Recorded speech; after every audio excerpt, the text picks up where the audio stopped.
It's Game 3 of the Western Conference Semifinals, where Pavel Dorofeyev will return for the Vegas Golden Knights. And to their lineup, the Edmonton Oilers lead this series 2-0 here at Rogers Place at Alberta's capital, Edmonton, ahead of opening puck drop. The Oilers trailed the first two games 2-0 and 1-0, respectively. In Game 1, after Mark Stone scored the first two goals, Edmonton scored 4 unanswered, capped off with Zach Hyman and Connor Brown scoring twice in a minute 16 in the final 5 minutes of the third period. Edmonton went up 3-1 and 4-2 before the Knights tied with just over 8 minutes left in Game 2. Two of those goals came on power play markers from Victor Olofsson. Jack Eichel had 3 assists. But the only highlight that he likely gets, sadly, it's him getting crossed over by Connor McDavid to set up a 2-on-1 rush where he connected with Leon Draisaitl for an overtime winner in the 5-4 final score, which gave a bit of controversy as 17 seconds before Brayden McNabb got injured along the boards in a collision when he was tangled up with Victor Arvidsson. Bruce Cassidy ripped the officials. Right after that tangle up, Nic Roy remains into the lineup after he was fined $7,812.50 for the cross-check to the head of Trent Frederic. He was assessed a 5-minute major and a game misconduct for the intent to injure. Dorofeyev missed the last 3 games with an undisclosed injury to stay in Game 5 against the Minnesota Wild after breaking out for a career-high 52 points, leading the team in goals. He's going to slot back into the second line's right wing spot next to Tomáš Hertl. Olofsson will move to the left wing side. Brandon Saad and McNabb are both out for lower body and shoulder injuries, respectively. Hello everyone, I am Alec Nava. John out in just a moment. So you check into their lines before we check in with John. Leon Draisaitl, Connor McDavid, Corey Perry on the top line. Evander Kane, Ryan Nugent-Hopkins, Zach Hyman, Trent Frederic, Adam Henrique, Connor Brown, Vasily Podkolzin, Matthias Janmark, and Victor Arvidsson on the bottom line. The defense pairs begin with Darnell Nurse, Evan Bouchard, Jake Wallman, John Klingberg, Brett Kulak, Ty Emberson, and there is a development. Calvin Pickard is going to miss this game with a leg injury onto the lower side after he got tangled up with Tomáš Hertl in the third period before the tying goal from Alex Pietrangelo. That means Stuart Skinner will be in net replacing Pickard. The backup is Olivier Rodrigue. Pickard is out tonight. The last time Skinner was inserted into the net right after he was benched in the Stanley Cup playoffs, he responded well and played his best stretch of hockey of his career. For the Knights, their lineup is like this: Ivan Barbashev, Jack Eichel, Mark Stone, Olofsson, Hertl, Dorofeyev, Brett Howden, William Karlsson, Riley Smith, Tanner Pearson, Nic Roy, Keegan Kolesar. And for their defense, it's Shea Theodore of Alex Pietrangelo, Noah Hannafin with Zach Whitecloud, Nick Hay with Caden Korsak. Aiden Hill remains the starter. Akira Schmid is the backup. Remember, Ilya Samsonov is the healthy scratch and is demoted to third stringer among the goaltender side. The healthy scratches for the respective teams for Edmonton: Derek Ryan, Kasperi Kapanen, Josh Brown, Max Jones, Jeff Skinner, and Cam Dineen. Matthias Ekholm and Troy Stetcher both remain out. We don't anticipate any lineup changes anytime now. But in the event that Ekholm returns, who gets slotted out? You believe that Emberson gets slotted out in this case? Because with the deployment that he's been having, that could likely be the cause. That he will be the 7th defenseman being part of this rotation. And Ekholm will slot in right next to Bouchard, the usual pairing between the two of them. You would go Nurse, Wallman, Kulak, Klingberg to round this one out. You would believe so, but Wallman's had a nice chemistry with Klingberg so far in this postseason. Healthy scratches for the Knights: Ben Hutton, Cole Schmidt, Alex Holtz, and Ilya Samsonov, the latter being aforementioned. So if we're in the moments leading up to this game, we'll wonder about, if we're thinking of a 3-0 series lead, the Oilers have to think of the 60 minutes needed to get to that point. There will still be a lot of moments that they need to clean up. Puck management, clean breakouts, discipline, and the special teams, which could all use a boost from what was there 2 nights ago. The Oilers need to keep improving on all of those aspects to put a stranglehold on the Knights. They need to get off to a quick start at first and foremost. That hasn't happened yet in this series, but the fiery and raucous crowd at Rogers Place could help set the tone. But as cliche as it is to say, they need to be ready to play and get the foot on the gas pedal right from the opening draw. Comeback wins are fun to watch, but running the show for a full 60 minutes are better for the Oilers. That means stay disciplined and avoid putting Vegas a man up, especially with the penalty kill, sputtering at a horrendous 59.3%. They cannot afford to go a man down again. They'll also be well served with simpler plays. The Knights are good at clogging up the middle of the ice that makes feeding pucks to the slot nearly impossible. Instead, they had the most success when firing pucks on Hill from high in the zone with bodies in the crease. Vegas made adjustments to prevent goals like the one from Corey Perry in Game 1 from happening again. The depth also needs to continue rising to the moment. The Oilers are getting fantastic outputs from their depth, and they need it again if they were to put the foot on the Knights' throats. Returning things over to John. What's going on, everybody? John here with you. It's a Saturday, May 10th, 2025. How's everybody doing out there today? Let's get right into it as far as the starting lineups. Frank Golden, Barbashev, Mark Stone, Shea Theodore, Alex Pietrangelo, Tomáš Hertl, Pavel Dorofeyev, Victor Olofsson, Noah Hannafin, Zach Whitecloud, Will Carlson, Brett Howden, Riley Smith, Nick Roy, Tanner Pearson, Keegan Kolsar with Nick Hague, and Caden Korchak. Hayden Hill will be the goaltender of record. Again, as some of the injuries have changed some things, Brayden McNabb and Brandon Saad are out for VGK. They will get Dorofeyev to bring him back in there, but we'll see how that changes some things. And for Chris Knobloch's squad, the Edmonton Oilers are already up 2-0 in this series. Connor McDavid, Leon Draisaitl, Corey Perry, Darnell Nurse, Evan Bouchard. It's RNH, Evander Kane, Zach Hyman, Jake Woolman, John Klingberg, Adam Henrique, Trent Frederic, Connor Brown, Matthias Janmark, Vasily Podkolzin, Victor Arvidsson, Brett Kulak, Ty Emberson. Calvin Pickard sustained an injury in Game 2 in the 5-4 win in overtime for Edmonton, so Stuart Skinner is going to get his first start in a long time.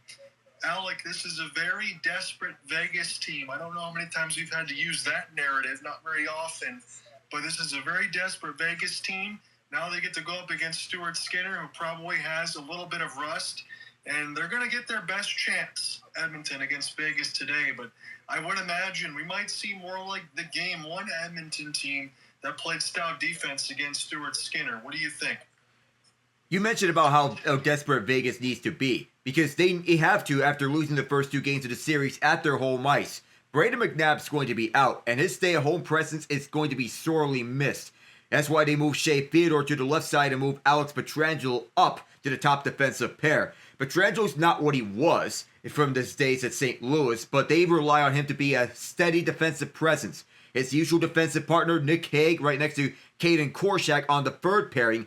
Noah Hannafin and Zach Whitecloud, that's a pairing that you cannot break out. But this is a game that's perfect for Theodore to have a breakout game. He was excellent in the final 3 games of the Minnesota series, and here in Game 3, that's where he has to be at his best, creating shooting chances and passing lanes for his teammates. And he can take his own scoring chances to the net. I want to mention this alongside the backup goaltenders today for Vegas will be Akira Schmid and Oliver Rodriguez on the other side for Edmonton. So if we do see them tonight, that means everything has gone wrong. I will say this for Vegas. I know they lost those couple of games at OT. One was a heartbreaker. That breakout and between 29 and 97 was ridiculous. McDavid skates in, gets the drop pass over to Leon Draisaitl, finish it off. But Alex Pietrangelo, I think, Alec, has been a little bit uncharacteristic with some of these cough-ups in front of the net. He's lucky he probably gets scored on as much as they have already. The fact that he got that tying goal in Game 2, that has to feel a little bit good for him, but otherwise, he's not looked like himself. And I feel that he may be dealing with some sort of injury. I don't know if that's the same reason for why he pulled out the Four Nations face-off in that regard. But he might not be playing at 100% full capacity, whether it be injury or that he's 35, either or. But probably it's more to do with the injury that he's been playing throughout the season. I got to say this, on the previous matchup, I have to imagine you are very happy of what took place today. Carolina with a demolishing of the Washington Capitals. They went 4-0. Freddie Anderson and the defense in front of him were fantastic. And I love everything about this game. A perfectly executed game plan for Rod Brind'Amour. People have been underestimating Carolina Hurricanes for some time, myself included. I thought this would be Washington making quick work, but Carolina plays a structure that's upheld here, and now you can start to believe that maybe Carolina is starting to find the right pieces up and down the lineup.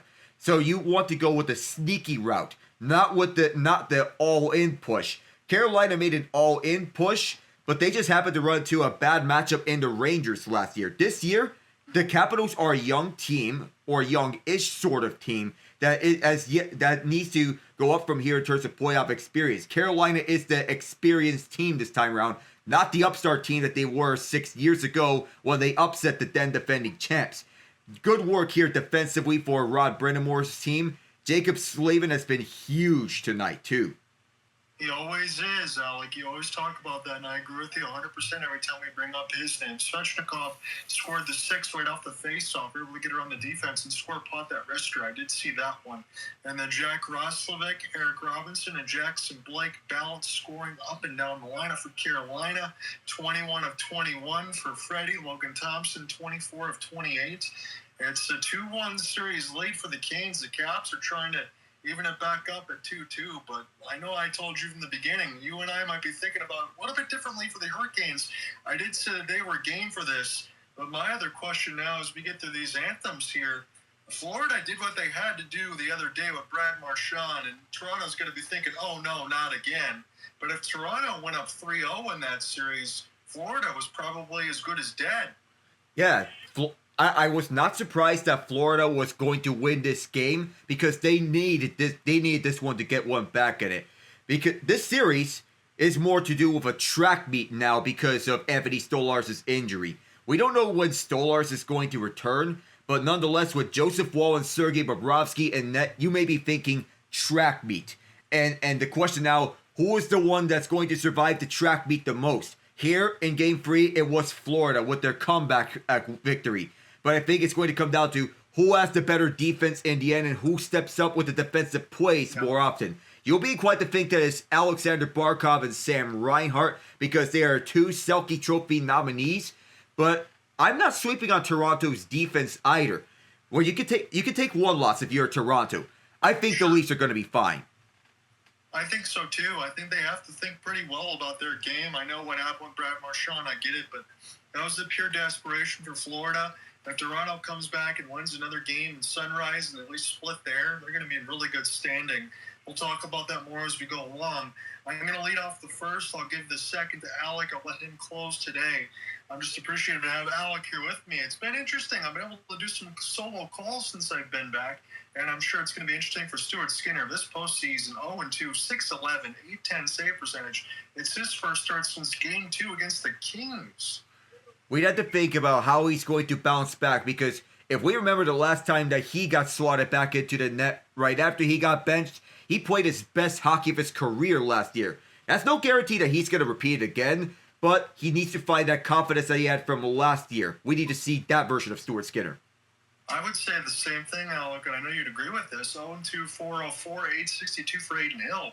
We need to see better of Adin Hill because when you think about Logan Thompson on the other side, I know he's getting his hands full with Carolina right now, but you chose one over the other. I know you probably couldn't afford one over the other, but have to see the best from both of these goalies, and it starts today at Rogers. We'll get things going here. Noah Hannafin.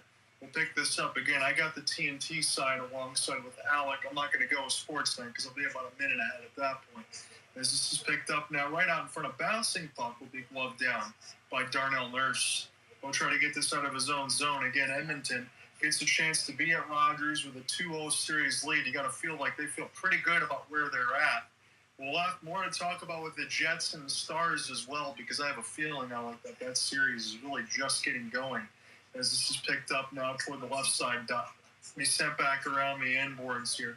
Good forecheck for Vegas and Bruce Cassidy's squad for a moment. They're in the mix of a change as a long foot will go all the way back now. Be an opportunity here for Vegas to send this one in alongside Jack Eichel. Eichel will give a look in toward the right side dot as Edmonton try to get it out of their own zone. This will be stick lifted at the moment. Played in a backhand. Eichel will try to find this one in the corner. Evan Bouchard will slam it off the kick play. Draisaitl had trouble with it for a moment off of the forecheck here for Vegas. It was since been good early. 18:40 left to go in the first showing with you alongside Alec or Rogers, please. Checking out game 3. No shots just yet. More of a feeling out process here in about the first minute and a half. Corey Perry be a knuckle puck that goes up the blocker of Adin Hill. We'll get a whistle. We talked about how often the top-heavy narrative is about the Oilers. That narrative has been dead for a while now. And when we look at the Oilers now, we thought that this would not be a characteristic year for Edmonton. Well, now, they seem to be finding their footing and their ideal lineups. They're finding the right combinations. But who would have guessed that they would put Corey Perry on the top line next to Draisaitl and McDavid? Every time you bring that up, Alec, I still have to laugh because you mentioned it through the time machine in the Anaheim Ducks, and I'm thinking the same thing. But that goal that he had in game 1 where he beat everybody to the front of the net, how do you let that guy beat you to the front of the net? The old man still got it, 18:25 left to go in the first as Vegas will win a D-zone draw. Try to chip this one, and we'll try to see what happens more with Caden Korchak as he gets a little bit of promotion with all the injuries. Vegas injuries are not small. Here's a slap pass, Haig, and this will be the first save of the game for Stuart Skinner. So the first shot, the first save for Stuart Skinner. Need more of this. Game 6, he limited Vancouver to 1 goal in the West semifinals, his first game back from his benching. So this is an opportunity to build on his confidence and to take it one step at a time. And I want to see what the shot suppression is going to look like. Again, I was in for a treat yesterday with the Jets. They completely shut down the Stars. Nico Rantanen was a -2, and he only had 1 shot. He's coming off back-to-back hats. But the way that they played in that first game, Edmonton, they just closed off Vegas in that first period. Second period, they only had 2 shots. There's just some sending around the end boards here for Evander Kane. A little reverse hit on Pietrangelo. Number 91 will pop back up, as this will fall all the way back to Stuart Skinner. Come out of his goal crease. Play confidently for Ty Emerson. Emerson in the mix and alongside with Brett Kulak on that third line. John Klingberg's playing second line minutes. It's another guy I would imagine that wouldn't be playing top 4 minutes at this point, but Edmonton's been able to make it work. This eludes Nic Roy. This will be a pinch in here for Emerson toward the right side boards. Pot Colson takes it. It's a play off front. Good save for Hill as he robbed Arvidsson. It's a big stop for Vegas netminder early as this gets sent back down the end boards and played by Skinner. Skinner now will take the back pass because Nic Roy was giving up a forecheck. We'll start this one again from left to right in the mix of the orange and blue. Now it's been sent back and off the flip in. Hyman tries to go ahead and give this one a chase. He'll find it. His back pass just onside is Edmonton. Dangerous chance sails and hits the glass. And this will get a whistle. I thought it was offside at first. I think nobody heard that whistle, but nonetheless, Vegas doing a good job early here. They balanced out the 4 lines, and the second line giving Vegas the Edmonton's second line is giving Vegas the early work here of Evander Kane and Zach Hyman, and not to mention about Ryan Nugent-Hopkins. The third line's been a pleasant surprise between Trent Frederic, Adam Henrique, and Connor Brown. Brown's been active on both ends of the ice, and with Victor Arvidsson on the 4th line, that's a blessing to have if you're Edmonton. Yes, it is. And again, they wouldn't imagine from several years ago with the LA Kings to ever have somebody like him on the 4th line. And you mentioned Connor Brown. He's got elite speed. That goal he scored in game 1, he looked like Connor McDavid. As this is picked up now off the drop from Draisaitl, who's sent back in around the end boards now. Here's a pass right in the middle of the slot. Big clapper for Bouchard, stopped by the left pad of Adin Hill. Bouchard's no stranger to throwing it up to 98 miles an hour. As Draisaitl drop alongside for Perry. Number 90 picks it up with a cross-ice pass. Good puck movement here for Edmonton. Bouchard, patient now. But Draisaitl, here's a tip pass all the way across ice for Connor McDavid. That gets picked off. Vegas now able to try to brush this out, but it's too far for Jack Eichel to pick up with his skate blade. Shots are 2-1 Edmonton. 16 minutes, 4 minutes have expired in this first. John Under with you alongside Alec Nava. This is a game that Vegas has to have.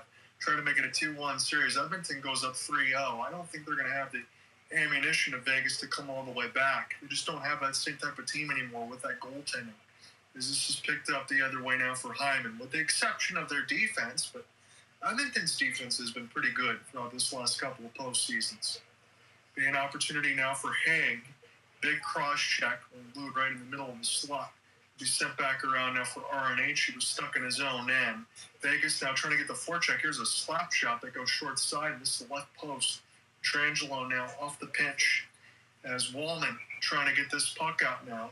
Again, he was the first pick up there, first round pick from the San Jose Sharks. Again, Steve Yzerman didn't get that from the Red Wings, but Edmonton had to cash in to get Wallman. And he's provided steady defensive play on the second pairing next to John Klingberg. Game 2, it was a bit of a controversy because Brayden McNabb got tangled up with Victor Arvidsson, and it stings because it's a 50-50 call. The officials didn't perceive it as tripping, but nonetheless, McNabb, he tried to put his pressure upright, just couldn't exit out because I believe that shoulder may be bugging him. Yeah, I agree with you, Alec, and I have to ask that question again. I know you mentioned, how is that not a penalty? How do you not call that as stick in between there? It's a dangerous fall from McNabb. Another short side chance as Zebra has to duck out of the way. As be sent back down amongst the end boards. Aiden Hill going to elect to play, and 5 minutes have expired. Still scoreless here. Shot board is just 2 apiece. Noah Hannafin, former Calgary Flame. He's going to be a long mainstay for Vegas. He got that deal just the other year, and he's probably going to be here for about 5 or 6 more years at least. As Matthias Janmark, he gets all tied up in around the end boards here. Edmonton able to keep it in for the left side red line. And wrap it around the end boards. And off the spin and turn, here's Janmark off the leave. And the right side red line slapper. That one missed it all. Podkolzin trying to wrap this around the end boards here as this gets picked up one more time for Victor Arvidsson. Arvidsson will take the pin. Hannafin will finally get this around. And now this is an opportunity here for the Road Whites and the black and a mix of the red and gold striping. Vegas Golden Knights need to get something going. Shot board is just 2-2, as you mentioned. Evan Bouchard off the slope. Good move, McDavid. And that shot sizzles as it blocks off some sticks and blades. Jack Eichel and Connor McDavid in that same draft class, 1 and 2. If McDavid wasn't in that draft class, Eichel would have been number 1, no doubt. As Barbashev will spin and turn, leave off the backhand here for McNabb. One more touch pass right at the slot for Barbashev. And that one is saved by Skinner, excuse me. Evan Bouchard's defense is an underrated storyline. Ivan Barbashev gets a scoring look from the low slot. Bouchard tangled him up on the stick side, broke that pass up to prevent him from getting a goal towards any of the top corners. That made life easy for Skinner, but it had to take a juggle. Yes, it did, and you're exactly right. If not for his back check, that might have been a 1-0 game already. I'm looking at another must-win, and the Celtics finally get a little bit of a laugher against the Knicks. 115-93, Tatum with 22, Jaylen Brown with 19, but 23 off the bench for Peyton Pritchard as the Celtics finally get on the board. That's a must-win game for the Celtics after what happened in the first 2 games. When you dial up too many free-point plays and settle for a contested freeze, that's not really something you want to go by. You want to go for the simpler plays. This time around, the Celtics settle for the simpler plays. Open freeze, driving towards the paint. Those are plays that get it done in today's era of the NBA, and that they did. Good job by the Celtics. If they were to mount a 2-0 series comeback, this may be the starting point. Yeah, I'd have to agree with you, Alec. And again, you said it right. In terms of the three-point shooting, I saw one of the other games, the Celtics probably launched about 55 and hit maybe about 6% of them. This one now 20 of 40, much more balanced at 50%, but the Knicks were just 5 of 25 from distance. The defense has been an underrated part of the Celtics game. So people know about the difference between the Celtics and the Knicks. We're seeing the two of them right here. The Knicks know how to win in tight games. The Celtics, they still need to learn how to win tight and close games, but we saw glimpses of that throughout last year's postseason when they faced the Pacers in the Eastern Conference Final. Yeah, that Pacers-Cavs series, we can talk about that a little bit once we get into the intermission. That one's pretty interesting. Indiana still leads 2-1. All the road games have been won between both teams, and that Nuggets game was exceptional. I want to talk about that in the intermission just the other night as the Nuggets took control of that overtime And Aaron Gordon might be one of the best clutch players in the NBA. I guess he wasn't lying when he said, I'm doing everything to get Russell Westbrook a ring. That's now 3 game winners that he has hit so far in this postseason. He's such a nice underdog story for the Nuggets after many questions about him being a finisher and one of the better players on the team. Yeah, you're absolutely right, Alec, and I completely agree with you. We'll talk about that more. They moved the shot board up to 3-2, but this has been the kind of game as we get a whistle at 13:35. It was played at the high stick, but I think this has been the kind of game, at least for the shot suppression, that Edmonton wants here for Stuart Skinner. For what we could talk about the Vegas' defense, we need to give the Oilers' defense their credit. The one thing that we had question marks about throughout their run is the penalty killing. It's a fall from grace from what they were last year. But so far at 5-on-5 defense, they've done their jobs and they've done good enough to win tight games.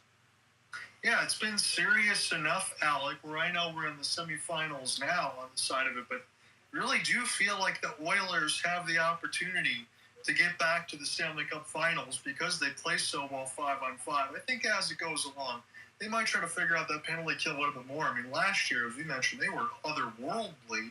You could almost never score on them. Their penalty kill was about 95% plus. There would be an opportunity the other way off the lead from Stone. That shot doesn't get there. Barbashev, who was moved up in the first line. A couple of years ago, when Vegas won that Stanley Cup, Barbashev was an absolute monster. If they can try to unlock 49 a little bit, that would do them a just desserts. This is sent in now for Draisaitl. Draisaitl now try to get around McNabb. And again, like I mentioned, you got to watch over for that shoulder. Here's an opportunity now for bouncing puck. And this will be Skinner coming out of his goal crease to play it to deny a breakaway here for Vegas. Again, first goal, neither is plus 3,500, so I guess don't bet on that. McDavid off the trailer, shot, score! Beautiful setup there, Corey Perry! Quack, quack, the former Anaheim Duck gets the Oilers on the board first, and McDavid with his patience. Well, Ian and I said in Game 2 in the previous time around at Las Vegas, you can only hold McDavid and Draisaitl off the score sheet for so long because they're bound to strike at any time. They were held off the score sheet all regulation in Game 2. But it didn't take long for McDavid to register a primary assist, and it is Corey Perry slots and right through Hill's glove hand. That's a beautiful setup from McDavid. Right after he had that crossover on Jack Eichel. Let me show you who's number 1, he says to Eichel. Oh, yeah, no doubt about it, Alec. And as you mentioned, that's a perfect setup.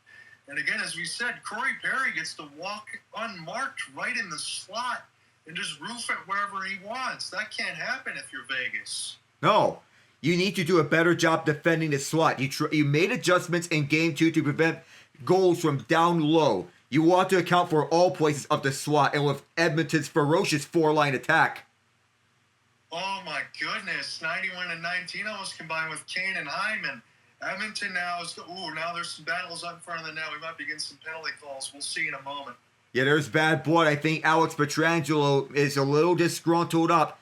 I think he took a high stick right onto his face, and he is not looking good. Remember, he got bumped up to the top pairing right next to Shea Theodore, so that's to account for the injury to Brayden McNabb, and it's Evander Kane who is going to go off for 2 minutes. It's high sticking.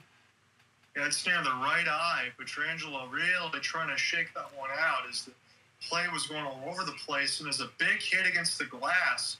I think maybe the hit against the glass is what caught maybe a piece of the visor into the eye. Yeah, illegal check to the head. So my mistake. It was not high sticking. I got the impression that it was high sticking because he's feeling it close to his eye. But the hit to the head, that's not warranted. You cannot do that in hockey. Alec, I know it's 12-16 left to go in the first, but considering where we are, and Vegas already down 2-0, this probably is a must score for Vegas on the power play. They're 3-4-7 in this series, and the Oilers peak after being nearing 95% last year. They're just below 60% this year. This is about as must score for Vegas as it gets. Eichel, his pass doesn't hit. Easy clear. Contact to the head is a minor for Evander Kane. He's fortunate there because, as you mentioned, a couple of these hits, we saw a dangerous one the other day when Adam Lowry got checked into the bench by Petrovic. but he was able to pop back up because Scheifele was able to save his bacon, but that one was crazy as well. Another clear down for the Edmonton Oilers, and Vegas gets going here on their first power play. Good back skate and alongside for Theodore. Get a chance to stop this one again. Mark Stone will play this off the embankment. Here's a pass here for Tomáš Hertl. Right in the high slot, Theodore. We'll get this one back in the same spot. Theodore's pass right to Eichel. Good stick in the lane. We'll knock that away from Zach Hyman. Good rush for Hyman to block off the passing lane from Shea Theodore. And as I mentioned about Shea Theodore needing a breakout game here, he needs to create passing lanes for himself. And that almost happened there, if not for Hyman, who rushed up. He read the lane, and Hyman's one of the more underrated defensive-minded players in the league. And he can account for that very well. I agree with you, Alec. I think he's been all over. I know that the moniker for Hyman is being able to get those doorstep tap-ins for Connor McDavid.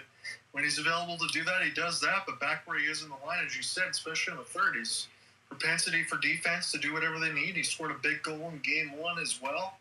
And he can do it all. Here's Theodore. Now toward the left side blue line. Eichel trying to sit up near the left out where he normally is. Hertl will give this one back, and the pass just too hard. Bouncing out in front of the net a couple times. Olofsson can't stop it in. Good stop there for Skinner with the left pad, but it's not out. Theodore now. Here for Jack Eichel. Working to play at the bumper now. Left side red line. Here's Eichel. He's waiting, trying to make something happen. Here's the pass. Gets fed all the way across the ice for Theodore. Back to Jack. Good pressure here for Edmonton. Stuff it at the goal line. This one gets knocked away. One time gets fed on a broken stick. Oh, my goodness. Vegas had a great opportunity. Now they're playing a man down. Here's an opportunity now for Theodore. Eichel feed across. This one goes just wide. Vegas, that's unfortunate. This gets cleared down the ice. That counts as a penalty kill, but broken stick off of 1T. That one really stings. As Theodore now. Edmonton returns to full strength. Cough it up right out front. Score! Oh, no! They say it hit the post. I thought it went in. We're still live. This is out in front now. My goodness. My apologies. Picked up now from McDavid. This is getting all over the place. And now we'll start again. Nick Hague maybe could take a breath. Maybe I can too. I thought that was in. Might have hit the top of the bar. We'll take a look when we get a replay. Here's a chance out in front. This one will block off some skates. 6-4 on the shot board. Vegas and Edmonton just hit the post. Vegas had a broken stick. The hit now finally draws a whistle. Alec, we're seeing chaos. Oh, it's all over the place, and Connor McDavid's going to draw a penalty, so Edmonton's going to go to the power play. 2 minutes for Zach Whitecrow, so Vegas loses one of their best defensive defensemen for this next sequence. We're seeing everything happen all over the place. We saw a near goal that hit the crossbar. On the winning goal from Leon Draisaitl, I thought it hit at the post, but it went in out in a hurry that I had trouble thinking that it was going to get into the net in Game 2. But have you seen Ryan Nugent-Hopkins fly all over the ice on that penalty kill? He was everywhere. Bumper, left circle. He accounted for the left side of the ice so well that he effectively shut everything off for Vegas. Well, I'm thankful that Alec is here because I'm looking like an absolute buffoon because I thought that one was going in, but it hit the post. It was the same setup and alongside McDavid and Draisaitl, as Alec mentioned in the previous game, but that one hits the top of the bar. Vegas pretty fortunate. Again, we talk about a broken stick the other way. Now Edmonton's power play is going to get a chance to go to work. This has been a very entertaining series. And you know what? For all the niceties that we're throwing here alongside with the Edmonton Oilers, we're even doing the same thing alongside the Toronto Maple Leafs. I can't say for certain yet, Mr. Nava, but I guess I can't be surprised anymore. We'll see what Carolina does if they advance. But we could see a Toronto Maple Leafs, Edmonton Oilers Stanley Cup final. Oh, you know, that would be Canada's dream if that were to happen. That we would be guaranteed a Canadian Stanley Cup champion for the first time since 1993. The last time we see two Canadian teams in the Stanley Cup final, you have to go back to Calgary, Montreal, 1986. If we do get Toronto, Edmonton, that's going to be a superstar on superstar battle. Not counting out Dallas, but you never know once the Stars reach the Western Conference final. I'm not counting them out just yet, though, because of how good Jake Ottinger has been. But you never know knowing the Stanley Cup final is. Edmonton still has to clean up some things, such as their puck management, which they need to take into account that they need to do make things simpler. They need a boost from what they had 2 nights ago. Breakouts, discipline, puck management. Those are the 3 keys. And penalty kill, because that's obvious. Yeah, like I'm right there with you. Lockstep, perfectly imperfect is probably what can describe the Edmonton Oilers. You know they got their own flaws, but the things that they're so good at, they're just so much better than the NHL with their offense, especially with their 2 superstars that they have, as this one's knocked up in the air. So Zach Whitecloud on the interference against Connor McDavid. It's 9:15 left to go in the first, and if this first period carries over to the second, I know Alec Nava's going to have a treat. This will be dropped off of Perry, but his pass uncharacteristically goes too far back and across the blue line. We'll start again. And alongside for Draisaitl, the last play before we went to break was a near miss in the top of the crossbar. Doesn't even count as a shot on goal because it hit the pipe. McDavid toward the right side, dot drop here for Bouchard. He doesn't like to let the slapper go this time. Now we'll go for the wrist turn. Bouchard scores. Aiden Hill never saw it. So much traffic in front of the net. Oh, now we get the goal that we've been waiting for. This one will count. Evan Bouchard with the initial shot. Oh my goodness, is that Corey Perry again? Don't tell me he deflected that. I mean, you put Corey Perry on the bumper. That's the same thing that Zach Hyman was doing last year. You put Perry or Hyman on the top unit, you will not be wrong with either one. Net front goals, if you want net front goals, you can rely on either one of them. Perry deflects this shot that was going wide of the left post. Excellent tip. As I said, old man still got it. It's 6 days until he turns 40. But, Alec, I scratched my head because I know his game is physical. He's right out in front. Corey Perry never looks slow either. He feels like he just fits right into this first line. Yeah, it feels like he just drank all of the fountain of youth in Edmonton, and he found his footing that he once did with Ryan Getzlaf all those years ago. His 5th in the postseason already, his 59th in his career. I mean, Corey Perry, when it's all said and done, he's going to have one hell of an NHL career. He's just trying to get a Stanley Cup. He's played in the finals a ton. He's already had one before, but it's been a while for him. He's picked up now and amongst the inboards. And it's already a 2-0 lead for Edmonton. I know we got a long way to go, but this almost feels like Vegas is on life support here because Corey Perry has been able to feed them their lunch. If they don't get this next goal, I don't know what's going to happen. As Pietrangelo trying to feed it up in the middle of the slot now for Tomáš Hertl. And Corey Perry with 8:05 left to go in the first is a first period hat trick watch. So that tells you the way that this game has been going. 6-4 on the shot board for Vegas, but 2 goals against Aiden Hill. Probably at least one of those you could do nothing about off that tip. It's Perry from Bouchard and RNH. And as Alec mentioned, RNH was everywhere in the penalty kill. Now he gets a secondary assist. I mean, Edmonton looks really good. There is an opportunity near the point. This will get deflected. Good work there. And alongside for Victor Arvidsson trying to spring this right up the gut. Almost forced to steal. And alongside for Hyman now Haig. I've tried to get this one going the other way. Vegas has got to get in the offensive end and get some sustainability. As this is off the drop now. Sending around the inboards for Nic Roy. With a high slot, here's another pass right out in front, trying to find Keegan Kolesar. Roy trying to find this in between his skate blades. Lays for Hanifin near the left dot. He's going to cruise toward the middle of the slot here. And the Vegas Golden Knights are kept on the outside. Theodore, knuckle puck. This will bounce toward the right side boards. Bouchard got a piece of it with the body. And Edmonton able to send this one down the ice. They are in complete control at the moment. I don't want to hold myself too much because Vegas had a 2-0 lead in the first before Corey Perry scored that one in Game 1 to make it a 2-1. But it was a couple of goals for Mark Stone. It looked like Vegas was in cruise control, and then Edmonton took over with 4 straight. But this does feel different. Here's an opportunity now where McDavid almost broke through 3 players. Here's Barbashev. He goes for the clapper. He missed it all near the left post. He was trying to score there on Skinner. This will be slowed back down for Jack Eichel. Give it back to his defense here, and Jack, with his head up in the air, he's just going to go ahead and go to the bench. Everybody going to get a chance to take a change. McNabb's pass. Here's an entry across the left side for Wow. Bill, pass at the net. And that one for Riley Smith. Just a left pad save there for Stuart Skinner. Here's a rush the other way. This will be defended by Vegas. They'll get this out of their own zone near the right dot. start again from left to right for Edmonton, who's in a great position in this game, trying to go up 3-0 in the series. And that is not an easy feat to do against Vegas. It'll be big time for them. Sitting behind the inboards now. Players will come together near the right side dot. We'll see who emerges with it. It's an opportunity now to the left side red line. And this will be sent in partially deflected by Vegas. We'll finally get a whistle at 5:34.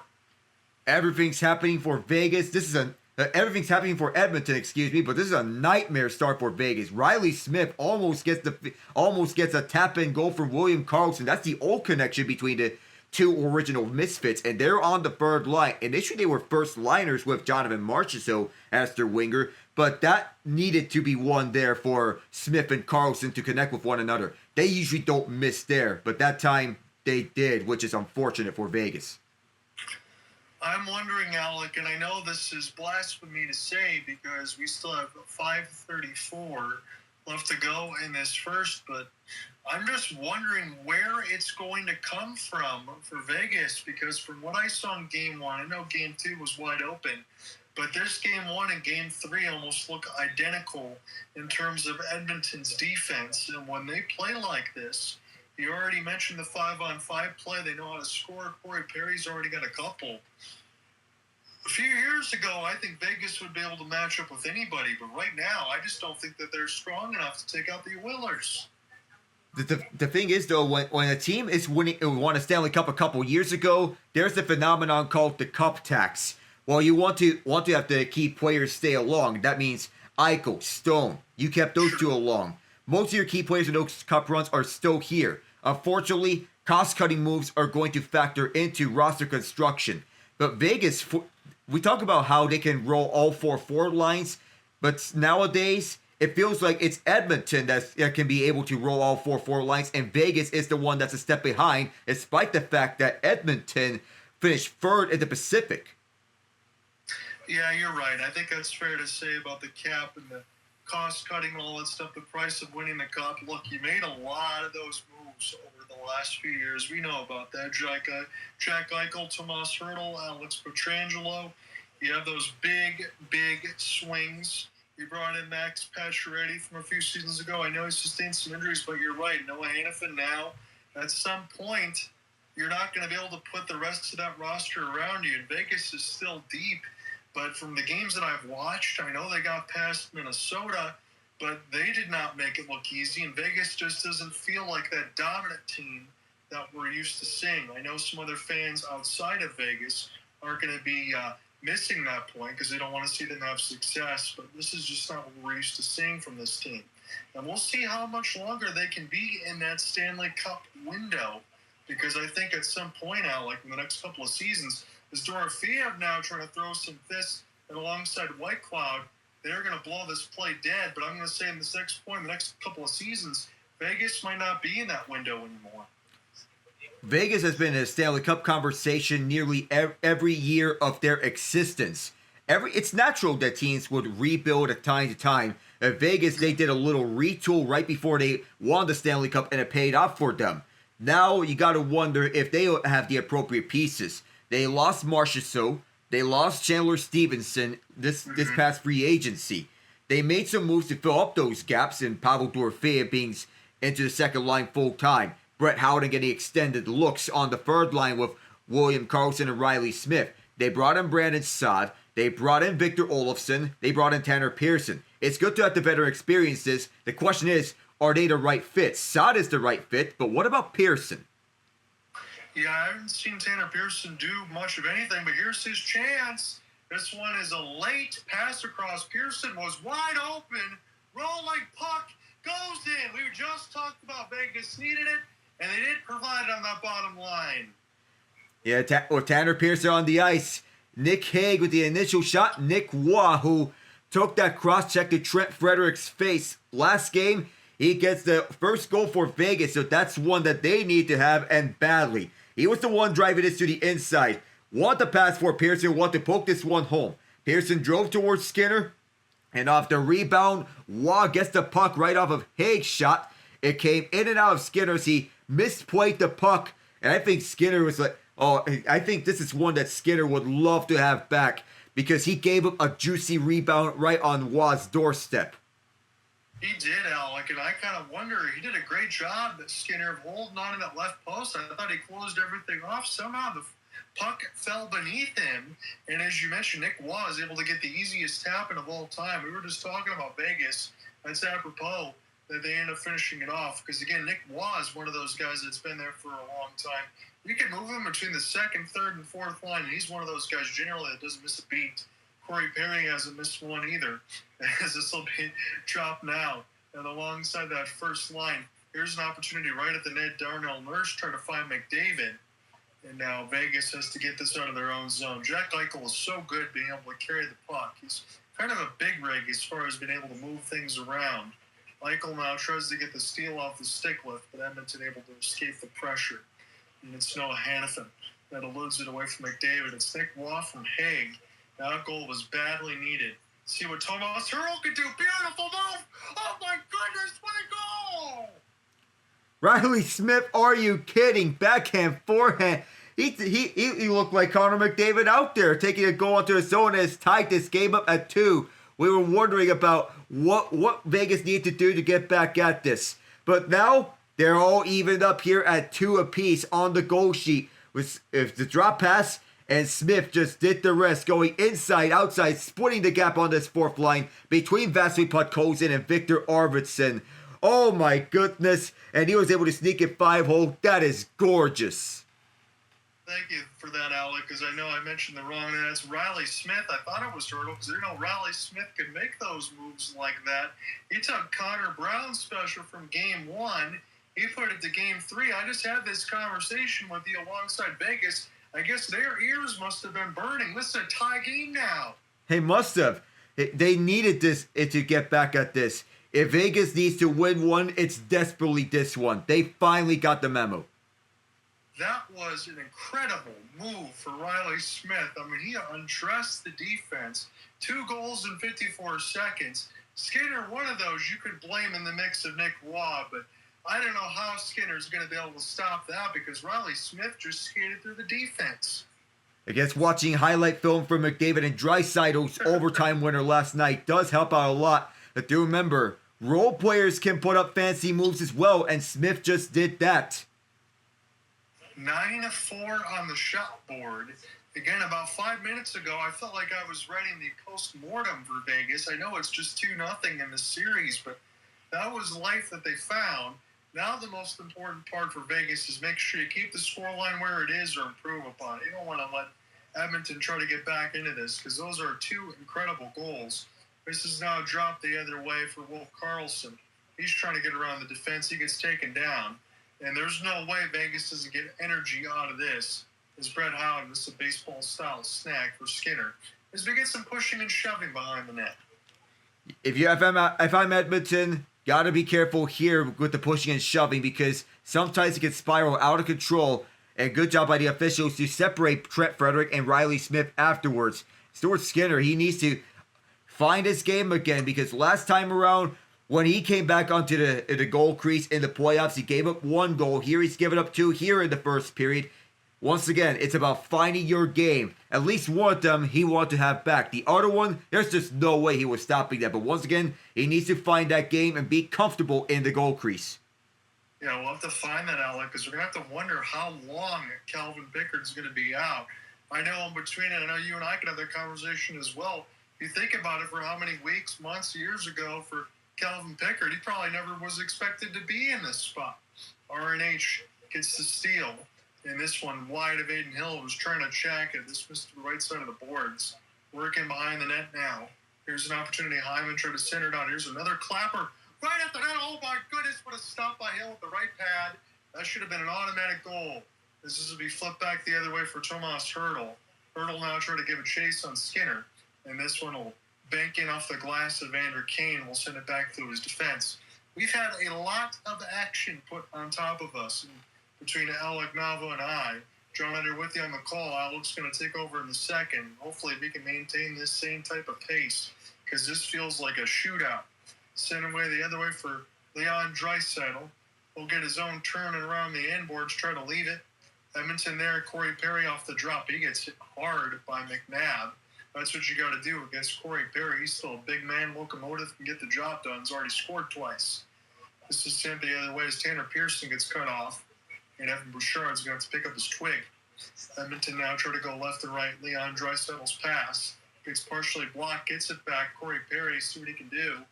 As he will take this pass in behind the net. This will be sent back in. Good chip ahead. Allows Edmonton to get position. Good play off the bumper here for Perry. Perry out in front of the net, trying to turn around. It took 4 Golden Knights to take the puck away from him. Here's an opportunity now off the rush. And Eichel gets dispossessed. He had Riley Smith in behind him. Smith was probably already feeling himself for that last goal. Here's a drop off the trail. And this one will bounce up and on a play.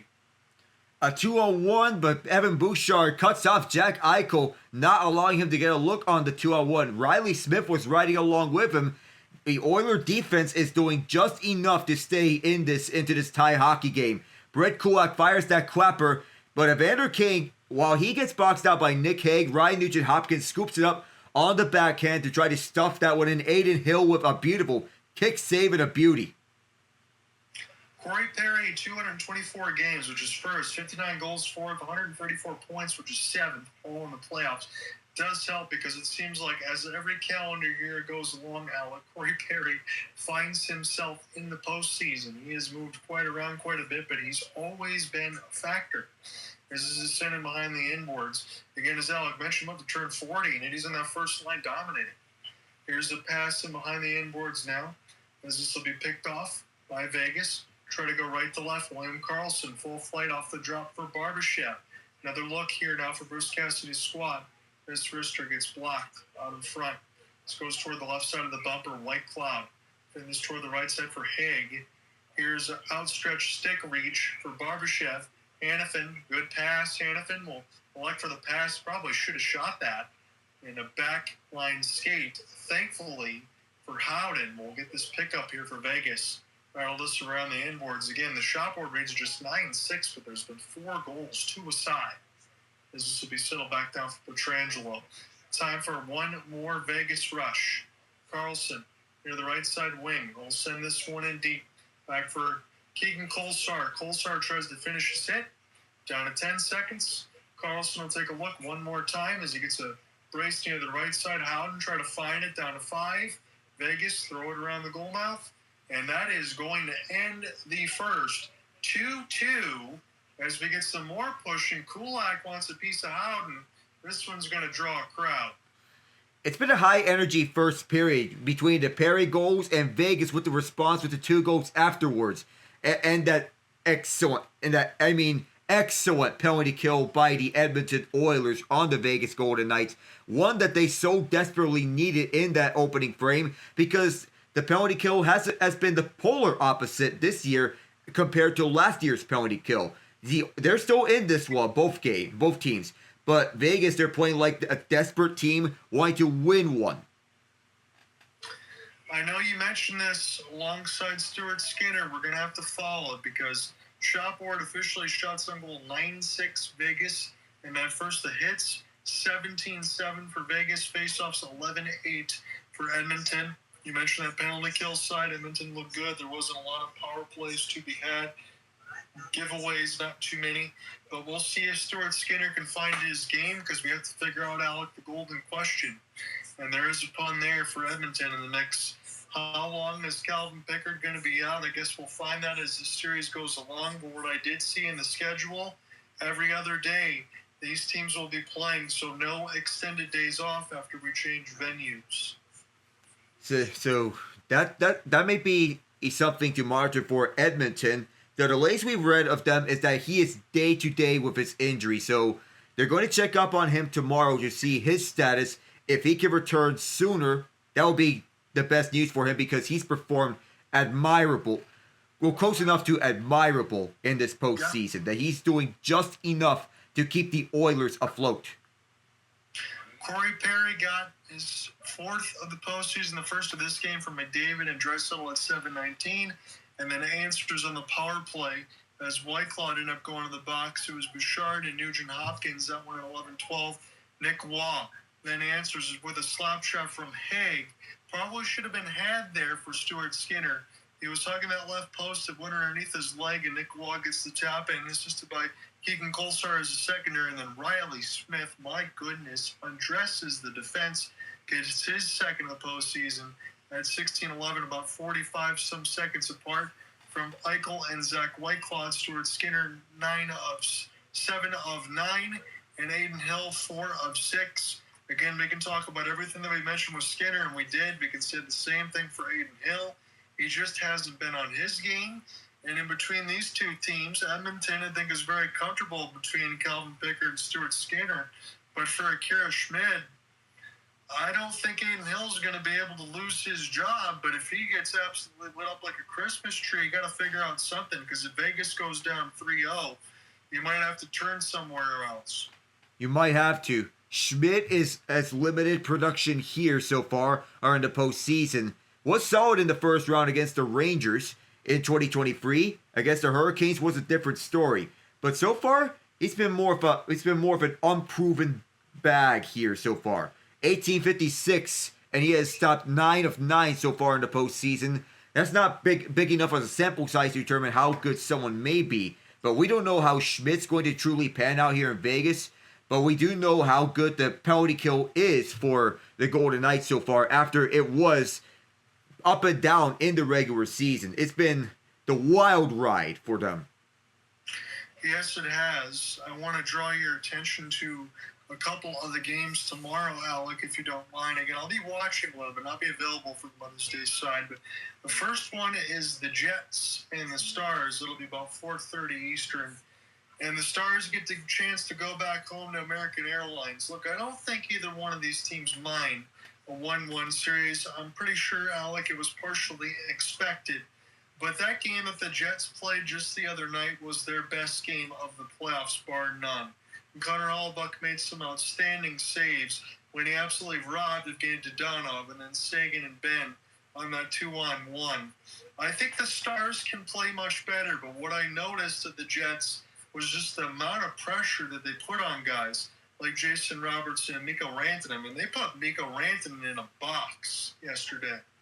If they locked him up so as to account for no more hat tricks from him, even if it's in a single period. He's been terrorizing the league ever since Game 5 against the Colorado Avalanche in that first round series.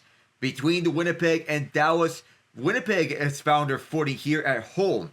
The question is if they could do it on the road, because so far road games have not been kind to them in the postseason. They've lost us every one of those 3 games against the Blues, and Hellebuyck got pulled in each one of them. They can secure things up at home. The question is if they can match that on the road. Hellebuyck had the game that he wanted at home. On the road, in front of a hostile environment, they need to match that same energy, and they need to keep this play up from what they had in Game 2. But you were right that was the best game that they played so far in the postseason. The defense was excellent. The penalty killing was excellent. And Alec mentioned it as far as the primo observation for Connor Hellebuyck, because they threw that out there. Coming off the shutout for the first time since 2021 in the postseason. And every other game for Connor Hellebuyck, we're talking about 780, 800 save percentages, stuff that is unlike him in the regular season, because he's about to win his 3rd Vezina in the regular season, but in the playoffs, he's just not been that same netminder. The Jets need to play that way. Their shot suppression is about 110 less to everybody else. Look, I know the St. Louis Blues didn't manufacture a ton of shots, but when they did shoot, they scored, and that made it a long series, if not for Adam Lowry and the double OT. But Alex right, Connor Hellebuyck, it rests on his shoulders. Jets got to find that same type of game, and until we actually see them do that on the road, I think I still have to give the advantage to the Stars tomorrow. That's how I'm feeling that same way too. If Dallas has the forward depth to match up with Winnipeg, even with the returns of Mark Scheifele and Josh Morrissey to the Jet lineup. Dallas just got Jason Robertson back, and he's skating on the 3rd line. The top line of Granlund, Hintz, and Rantanen, known by Dallas Stars fans colloquially as the Finnish Mafia, they've been tearing it up as of late. Yeah. That's a great name. You really can't tear up that Finnish Mafia because Mikko Rantanen is spearlining it, and you got Roope Hintz and everything else in there too. Excellent players. I know we talked about the Maple Leafs and the Panthers a little bit, but Alec, I'm going to throw out this narrative to you. Again, It's one game, desperation for the Panthers. They had to have it. Brad Marchand ends up getting the goal. Fine. Again, Toronto knows it from Boston's side. I know he's been a terror, but it was one that the Panthers had to have. What I really want to see, I think the Leafs are able to bounce back, but in between Joseph Woll and Sergei Bobrovsky, we mentioned this before, Bobrovsky, he's really the only other one standing in the goal crease because they don't have Spencer Knight anymore. And they're trading alongside with Seth Jones that moved to the Chicago Blackhawks. If I'm a Panthers fan, I want to see a better game from Big Bob. Yeah. And if I'm a Leaf fan too, I would want to see a better game with Joseph Woll. Woll is in the meantime, he is the one starting because Stolarz is out. Bobrovsky, there's no such injury designation in this case. He's 36 years old. And we wonder how much he has left in the tank. But still, this was a guy that stole you Game 7 in the Stanley Cup Final. This is the same guy that can win you playoff games at any given moment. And if I'm a Panther fan, especially if I'm Jalen Waddle sitting near the rink side, I want to see a better game from Big Bob here. Because that game was too close for comfort. High scoring, and not the type of game that you want to believe is a type of playoff game. Because you rarely see track meets in the postseason. But so far, this series can be described as a track meet and a half. Yeah, and I don't know if Florida... Look, they play the physical game, but you and I mentioned it too, and alongside with Toronto. They like to do the same thing. Toronto is so much better equipped than they were a couple of years ago when these two teams met in that same spot and Toronto lost in 5. The Maple Leafs really are still in the driver's seat here. It's up to Big Bob to play a better game. I think both of us agree that he can do so. But if you're Florida, you got to be able to shut down that Toronto attack. And if you don't do that, you might be looking at a 3-1 series deficit as early as tomorrow. Yeah, I'm not going to give the edge to either one, but I know Florida has the championship experience. Toronto has the scoring experience, but I want to see more from Austin Matthews. William Nylander is doing his part. John Tavares, Matt Nyes are doing their parts. Even Mitch Marner is doing his part. Matthews is chiming on the defensive end. I like that from him. We need to see more goal scoring from the former 2-time 60-goal scorer in the NHL. Where's the goal scoring going to come from? Is it going to come from one-timers at the right side? Is it going to come from drives to the net front? I like what the Toronto defense is doing. They match up perfectly against Florida. Yeah, I like their defense too. I was surprised in one of the games I covered there for Game 1 that you're looking at guys like Simon Benoit, Jake McCabe, and all that, Chris Tanev. Those guys were scoring goals. It's bizarre to see because those three are shutdown defensemen. Oliver Ekman-Larsson turned to a pure offensive defenseman to a two-way defenseman with shutdown capabilities. That's amazing from him on his turnaround.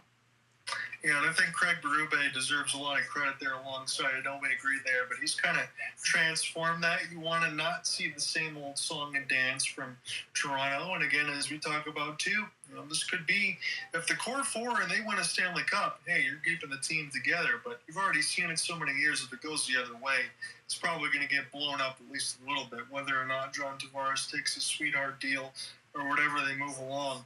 I'm just going to quickly jump into the NBA, and then I'll leave it for wherever you want to go with the rest of the salad. But I want to talk about just the other day for the Nuggets and the Thunder.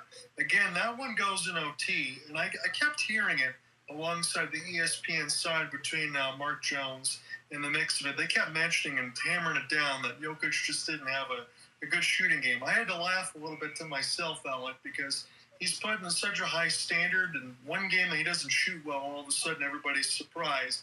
But when the Nuggets get into that OT, they just disemboweled the Thunder. It took it to them.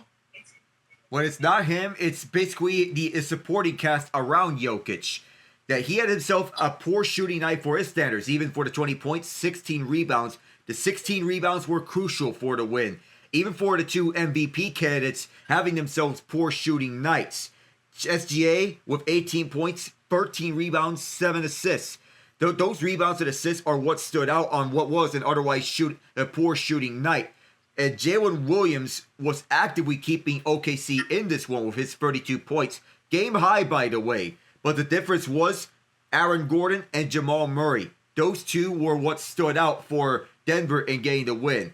AG has been on a tear as of late in this postseason, and the Nuggets may have found themselves another playoff gem to go with Jamal Murray. How can you explain Jamal Murray? No All-Star game appearance, yet he's a playoff riser. And that's what teams that contend for postseasons need. They need playoff risers. Aaron Gordon and Jamal Murray are two of them. I wonder, Alec, because really you can explain that, but I wonder if Jamal Murray, every single time you get to those selections, he's got to be awfully close on the fringe. He's never been able to break through, but when they really need him, that's why they signed him that deal. You got Jokic. I thought bringing in Westbrook was smart, especially off the bench. And I imagine alongside with the Denver Brass, they probably didn't expect Aaron Gordon to be this good. They didn't, but now he is. Not exactly doing dunks like he, or say for the one he did on the Clippers in Game 4 of that series, but he can shoot, and he can go with layups, get towards the dirty areas of the court. He's just that good. I'm looking at this, and alongside for the TNT side of it, and I see Rick Tocchet back in the intermission in the postgame. Alec, do you think it's only a matter of time before Tocchet goes back in behind an NHL bench? Perhaps. We don't know where exactly he's going to go, but we already saw 2 coaching vacancies get filled. Mike Sullivan with the Rangers. I wish him the best of luck over at Broadway. And Joe Quenneville to the Ducks, which really has an odd feeling inside my head because of all the situations off the ice. That's just going to cause a PR nightmare. Alec, I won't dive too much into that because of the amount of time. I mean, we could talk about it, and I saw your tweets. I saw some other stuff from all the other journalists, people that are well-respected, and yourself as well-respected, at least among my eyes. I really appreciate all the work that you do. And I look at the comments section untoward all that stuff, and that's where my disgust really lies. You know exactly where I'm going with that. Look, you can talk about it for Joe Quenneville, and you and I can say the same thing. He's one of the most decorated coaches in the NHL, alongside Scotty Bowman, who spent a long time with Montreal and the Red Wings. Success brings you opportunities. Granted, we understand that. But at the same time, you cannot dismiss all the stuff surrounding Quenneville and the Blackhawks as a simple mistake. That is where I draw my ire, and alongside everyone else in the comments section, that just treat it like a simple mistake, because no, that was an investigation. That was more than allegations. That was people's pride and life on the line in the mix of all these other players. And look, I'll say this too, honestly, Alec, if there ever comes a day where you and I, or any of us in our family had kids, sons, daughters, anything else like that, and they are put in that situation where something has to get done for them to get their shot, you would never want that situation to find the light of day, and you would hope you work in an organization where they're more responsible and stop things before they even get started, not just because they were in the middle of a Stanley Cup run and won championships. Yeah, someone's mental health and well-being shouldn't be sacrificed for the sake of winning championships. That's just straight up wrong there from the Chicago Blackhawks when Joe Quenneville was directly involved in the cover-up of those allegations. And the fact that he got hired in the midst of this, look, I'm not surprised that the hiring took place. The moment that he and Stan Bowman were both reinstated, I thought that it was inevitable that he was going to be hired by a team eventually. But it's just a sour taste in our mouths. Those were allegations in which Quenneville helped cover up. There's no need to sweep this under the rug. Kyle Beach is first and foremost a human being with thoughts and emotions. What he does on the ice is a separate discussion to what happened on the allegations. Why? Yes. That's just the fact that this was all over the fact that this happened and Quenneville got hired by Anaheim. I'm sorry. That's something that the Ducks should not have done. Rick Tocchet and Jay Woodcroft were both right there. Don't say David Carl because he went back to DU to coach the Pioneers. But Rick Tocchet and Jay Woodcroft, I would have gone with those two coaching options over Joe Quenneville. I'm sorry, but that was a big mistake by the Ducks. Alec, I'm in complete agreement with you, and I'm not saying that as one of your good friends. We've worked together for a long time. I agree, because let's look at it too. Joe Quenneville's already had a long career. He's had a lot of success. He's already at the end of his road. What's the reasoning to bring him in unless he's going to be maybe just a 1 or 2 year linchpin to try to get the Ducks in the right direction? We understand that's what that's for, but there's still such a lot of young, good talent on the Ducks. You would think you would want to go to a different direction if you're Pat Verbeek. I wish that they would have done so. My only guess in between Gary Bettman and Stan Bowman and all that, because we had that discussion, but they've gone through all the classes and everything else that they need to do. Fine. The other thing for me that needs to be done then, Alec, for Joe Quenneville, if he's asked to go ahead and go to some of these other classes, some of these other meetings, talk to people out in front, he needs to be able to keep his door open alongside Stan Bowman and do the other things if he's asked in the community and show that they've made the changes in behind the bench.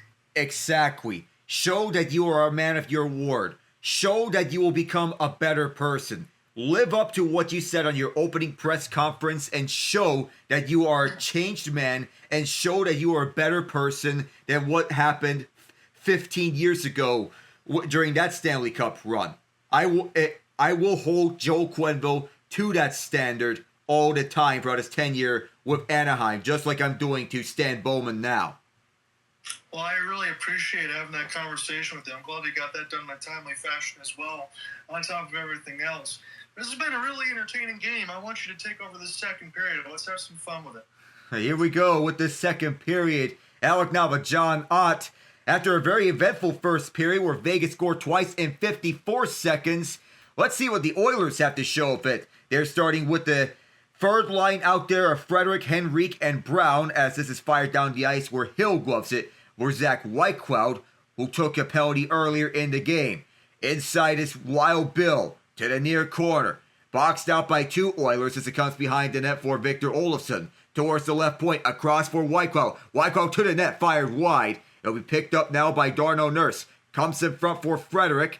Acquired at the deadline, a free team trade from the Boston Bruins via the New Jersey Devils.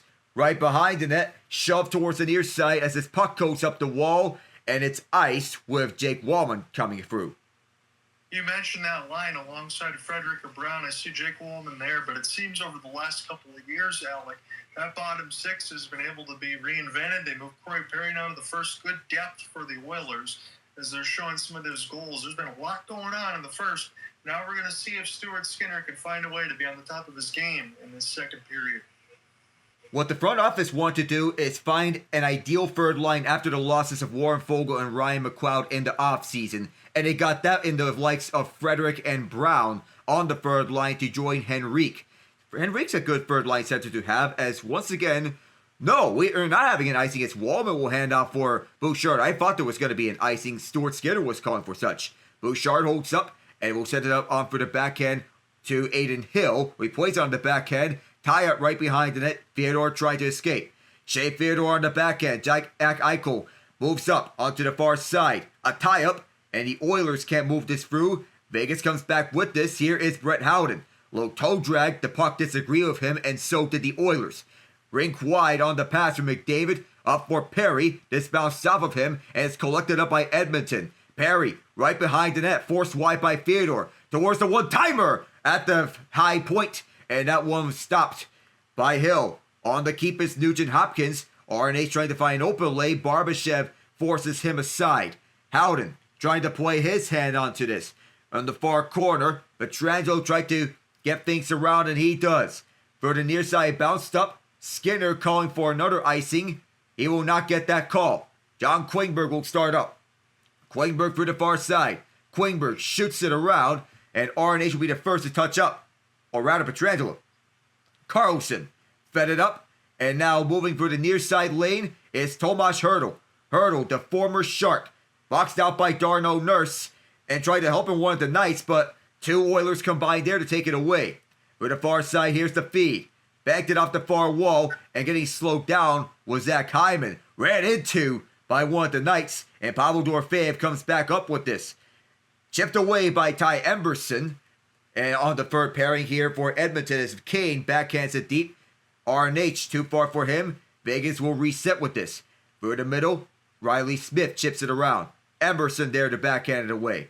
And over the near half boards, the Oilers get it out their own zone and on through center ice. Settled down by the Knights at their logo. Waugh for Kolesar. Two of the mainstays on this fourth line after William Carrier left. Up the far boards. Smith trying to hold it in. Through the far boards, Smith pressured. Chipped away on the forehand by Waugh. Sent in deep and around through the end boards. White Cloud boxed out. And at the near corner, Kulak wants to take it away. Kolesar there. Held inside. And could not be held inside by Jack Eichel, who was back out there on the ice. Hanifin, his Four Nations face-off teammate with Team USA. Moved up the middle for Ivan Barbashev, who'll shoot it to the far corner, cross corner. Bouchard collects it up, backhands it around, a little too far for Wallman, who'll chip it back for Bouchard, overskated it. Brett Howden kept it in. Howden intercepted, and the Oilers will take it up. So far it's been all Vegas here in the second period. And they continue to have it their way here as they do a stick lift here near the penalty box doors. The Oilers shoot it wide of Hill. On the chase down is Connor Brown. The far side now. Vegas wants to move this one up, and it'll be gloved down, moving inside. Rink wide for Barbashev, who is all tied up at the near half boards. The Knights wanting to take their first lead this game as Nurse braced himself with a hit from Barbashev. Oilers control. Moving it up. Partial break here. For the far side, here is Brown. Connor Brown allowing for the corner. Out front! And Aiden Hill made the stop. Tie up here at the near half boards.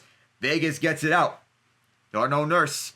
So far, no shots in this second period. Adam Henrique sets up. Top of the left circle. Gets it back. Towards the deep left point. Nurse across the point. Set up pass. Miss Brown by an inch. And Vegas, that was deflected out as Matt McPherson saw that one deflected out. Well, we'll see who has the advantage of this because, as you mentioned, we're almost 5 minutes to this period. You had no shots on the board. That pass for Brown right in the middle of the slot at that would just got to stick. I think probably a good chance to shoot on that one-timer as Brown and Henrique. That one got sailed wide near the right post. Well, we almost thought it was going to be Caden Korshak in the game. Well, it's a miracle. Brayden McNabb made it to the game. Yeah, again, we were able to call his name a little bit in the first. He wasn't even supposed to play. He wasn't, but now he's here. He wasn't supposed to play because of that shoulder injury, but a last-minute addition, which is the best possible news for the Golden Knights. Back over to the players. Bouchard lets one go. Loose out in front and cleared away by the Knights as Hunter the Lynx is banging the drums right near that near corner boards. Vegas sends it in deep towards the far corners. Kulak had to help hold off two Knights, but Hertl scoops it up out that scuffle. Chipped away at the top of the left circle, and the Oilers get it out. They took an early 2-0 lead, but who's going to come out here when it matters the most? Edmonton re-enters, right side, moving back deep as this went around Hill. Whitecrow picks it up, has Waugh right in front of him. Instead, we'll move it up to the far boards. Sent in deep as Bouchard matched up his man, Kolesar. Hertl, tied up by Kulak right behind that. Bouchard frees it up for Corey Perry, who scored both of Edmonton's goals. And instead of going 1-on-2, McDavid tried to shoot it, but it was walked off. Here is number 2. That's wide of Skinner, but held inside by the Knights. Back down low for Eichel. Bouchard ties him up. McDavid wants to reach in to poke it away, and does so, and Eichel had his helmet removed. Up the near boards on the chip and chase. Will this be enough here? No, it will not be enough for the icing as Pietrangelo picks it up. Alex Pietrangelo leads the way up for the far side. The Knights take it in. Into the offensive zone, William Karlsson from Ivan Barbashev. Karlsson stays upright, in front, and Barbashev could not tap that one home for the right circle. Taken away by the Oilers, and they'll move this one down. Partial breaks is scooped up by Hyman, forced over to the far corner by Haig. And there's a booming, crushing hit on for the near corner. Cleared out by Vegas.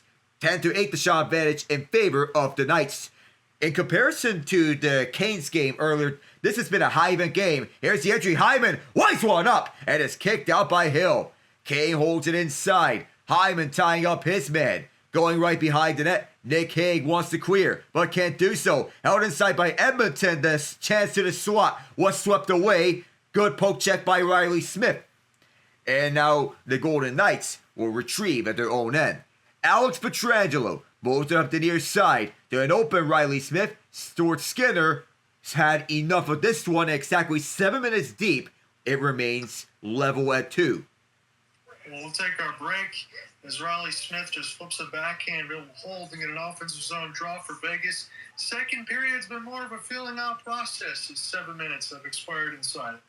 But meanwhile, here, John, I know we talked about the NBA here and there, but so far, we were wondering where playoff Jimmy was supposed to show up, because so far in his Warriors tenure, it's been really slow looking for him. But here, he's got 25 points through 2.5 quarters of game 3 against the Timberwolves. I'm looking at it right now. It's a 56-55 game. This series is tied at a game apiece. The one I saw the other day, and that's a good point for you by Jimmy, because they need his points, especially with the injury to Steph Curry. But there was a game the other day where Anthony Edwards only had 1 point at half. That does not sound real. And I made this new nickname for Anthony Edwards, but given that he has taken out the teams in which Kevin Durant, Jokic, LeBron, and Luka have gone up against, and possibly doing the same thing to Steph Curry and Jimmy Butler. Well, who knows if the Timberwolves win this series, but if they do win this series, perhaps, for all the talk about LeBron being the GOAT, I may have a new nickname for Anthony Edwards. And while that may be the most common nickname, I may have one for him now. The GOAT Killer. Well, I mean, he's got some of the expectations and a lot of the play in his game, Alec. I don't want to use the word MJ, but I feel like I have to. He's got those comparisons. He's got that type of moxie, and he has the swagger on and off the court. And he really does feel like that type of player. He loves those big games. He loves competing against the best players.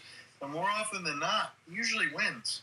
Yeah, we may have our newest big-time playoff performer. People talk about Jokic, Giannis, Shea Gilgeous-Alexander among the top 3 players in the NBA, Luka Doncic as well. But how about Anthony Edwards? This is the man at the moment.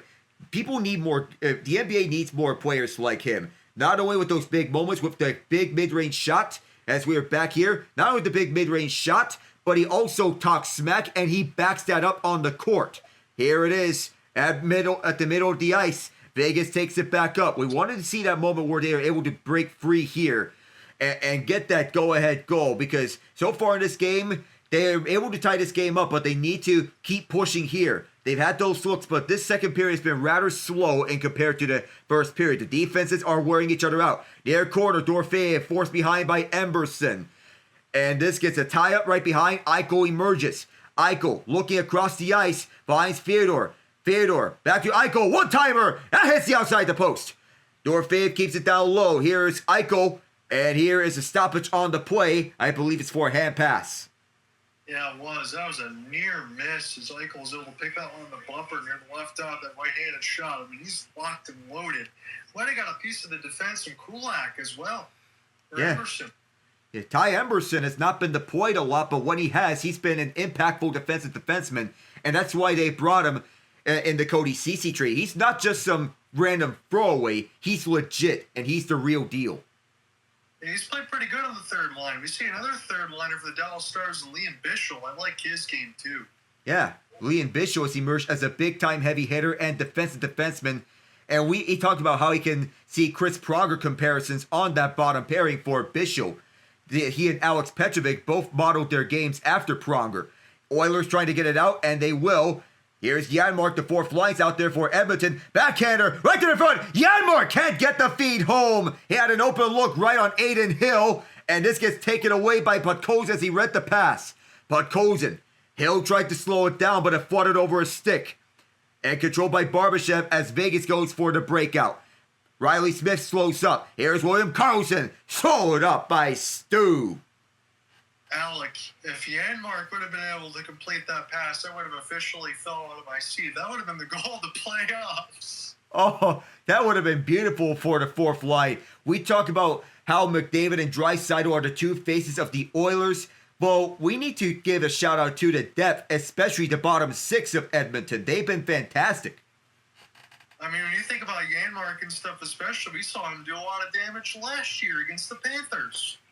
Yeah, he scored the only goal of Game 7 and he spent most of the time on that bottom six, no matter if it is next to Warren Fogle, Ryan McLeod, or on that bottom pair when Connor Brown gets the opportunities right next to Fogle and McLeod. We have the second line out there, and the second line has been impressive so far for the Oilers. Gone are the days of them being a three-man team or four-man team. They are a complete team up and down the lineup. Here's the feed up front for Kane, who slows up. And getting slowed down was Hyman, and here's the breakout. Keegan Colasar will set up a shot for Eichel.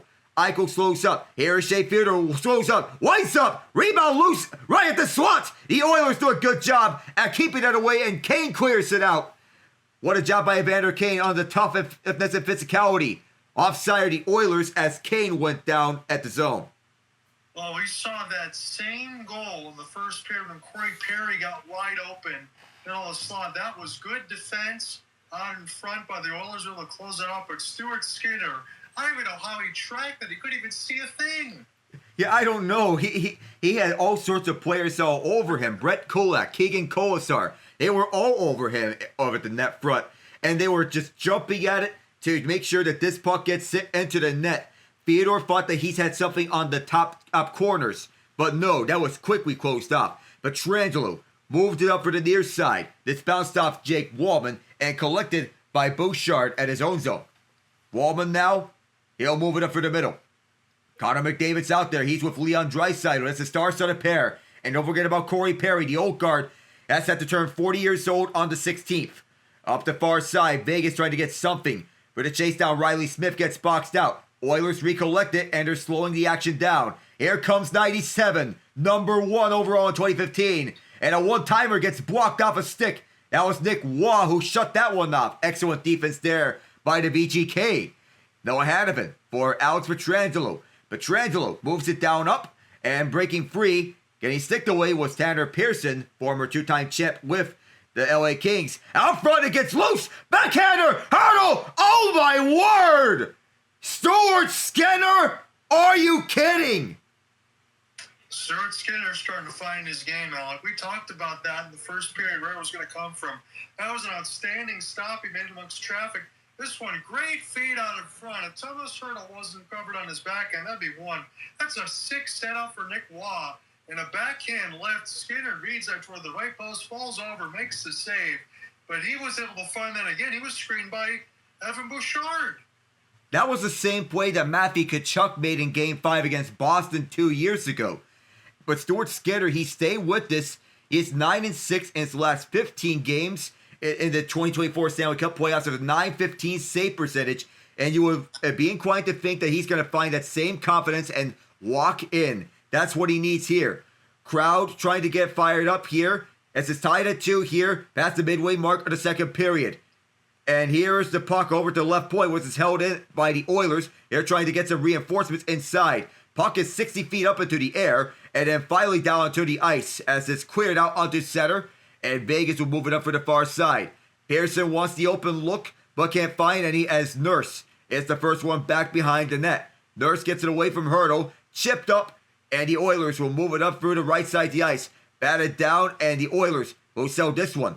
Frederic around the near corner. Got it behind the nets, and it skipped over Henrique. The Knights can't take it away from this one, and here's John Klingberg. Step aside, here's a one-timer from Darnell Nurse that Aiden Hill stopped. It comes behind the net, and it's freed up for Hyman. Back around to the left point, nobody there, as Nurse arrived late. Nurse will go all the way back. Fans chanting Aiden here, trying to serenade Aiden Hill.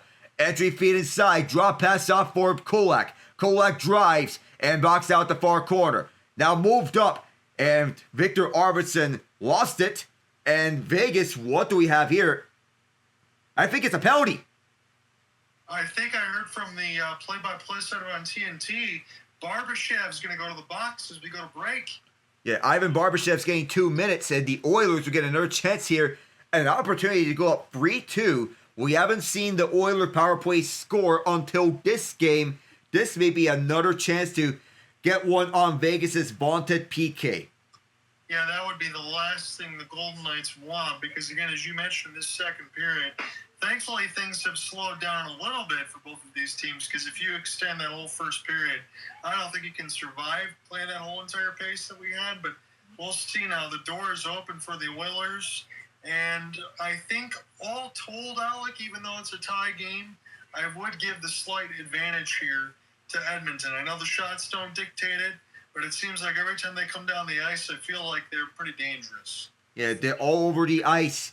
Defensively, offensively, they are dangerous as a team, as a complete unit. We wonder how we're going to see this team for the rest of the playoffs, and perhaps if they do get some saving grace, perhaps as the unfinished business from last year, that the bitter taste of defeat from last year is maybe what is motivating them for pushing to a Stanley Cup run here. No matter how many track meets they survive here, no matter what adversity is going to get thrown their way, you can never count a team with McDavid and Draisaitl on the ice. No, you can't. Again, I'm thinking about covering all that stuff with you. It was a 3-0 series lead for Florida. You thought Edmonton was going to be down. Maybe they'll get one. They come all the way back. And then we get the heartbreaker at the end for McDavid when he goes, "It's not good enough." And you see some of that stuff there. But that drives you, and then you lead everything else into the postseason. You make the moves. You got a balanced lineup again. Edmonton is able to get this done. I'm worried about a little bit of the goaltending side, but Skinner's been good now. Now they got a chance on the power play. Edmonton's game enough to win a Stanley Cup. I think that they can get there. They just got to finish the job. Yeah, they have to. And the Oilers, they can have another one here for getting their team up again. Blowout victories don't count towards big boosts in the playoffs, because that's not a blowout victory. That's just doing what you need to do. And no matter what type of victory it is here, you just have to do what you need to do. It doesn't matter how you win. What matters here is winning here. Doesn't matter if you win pretty or ugly. You just have to win. Bouchard sets up RNH. RNH down low. That may have hit a body in front. As Perry wanted to get a hat trick for himself. He's already got one. The power play, he's got one at even strength.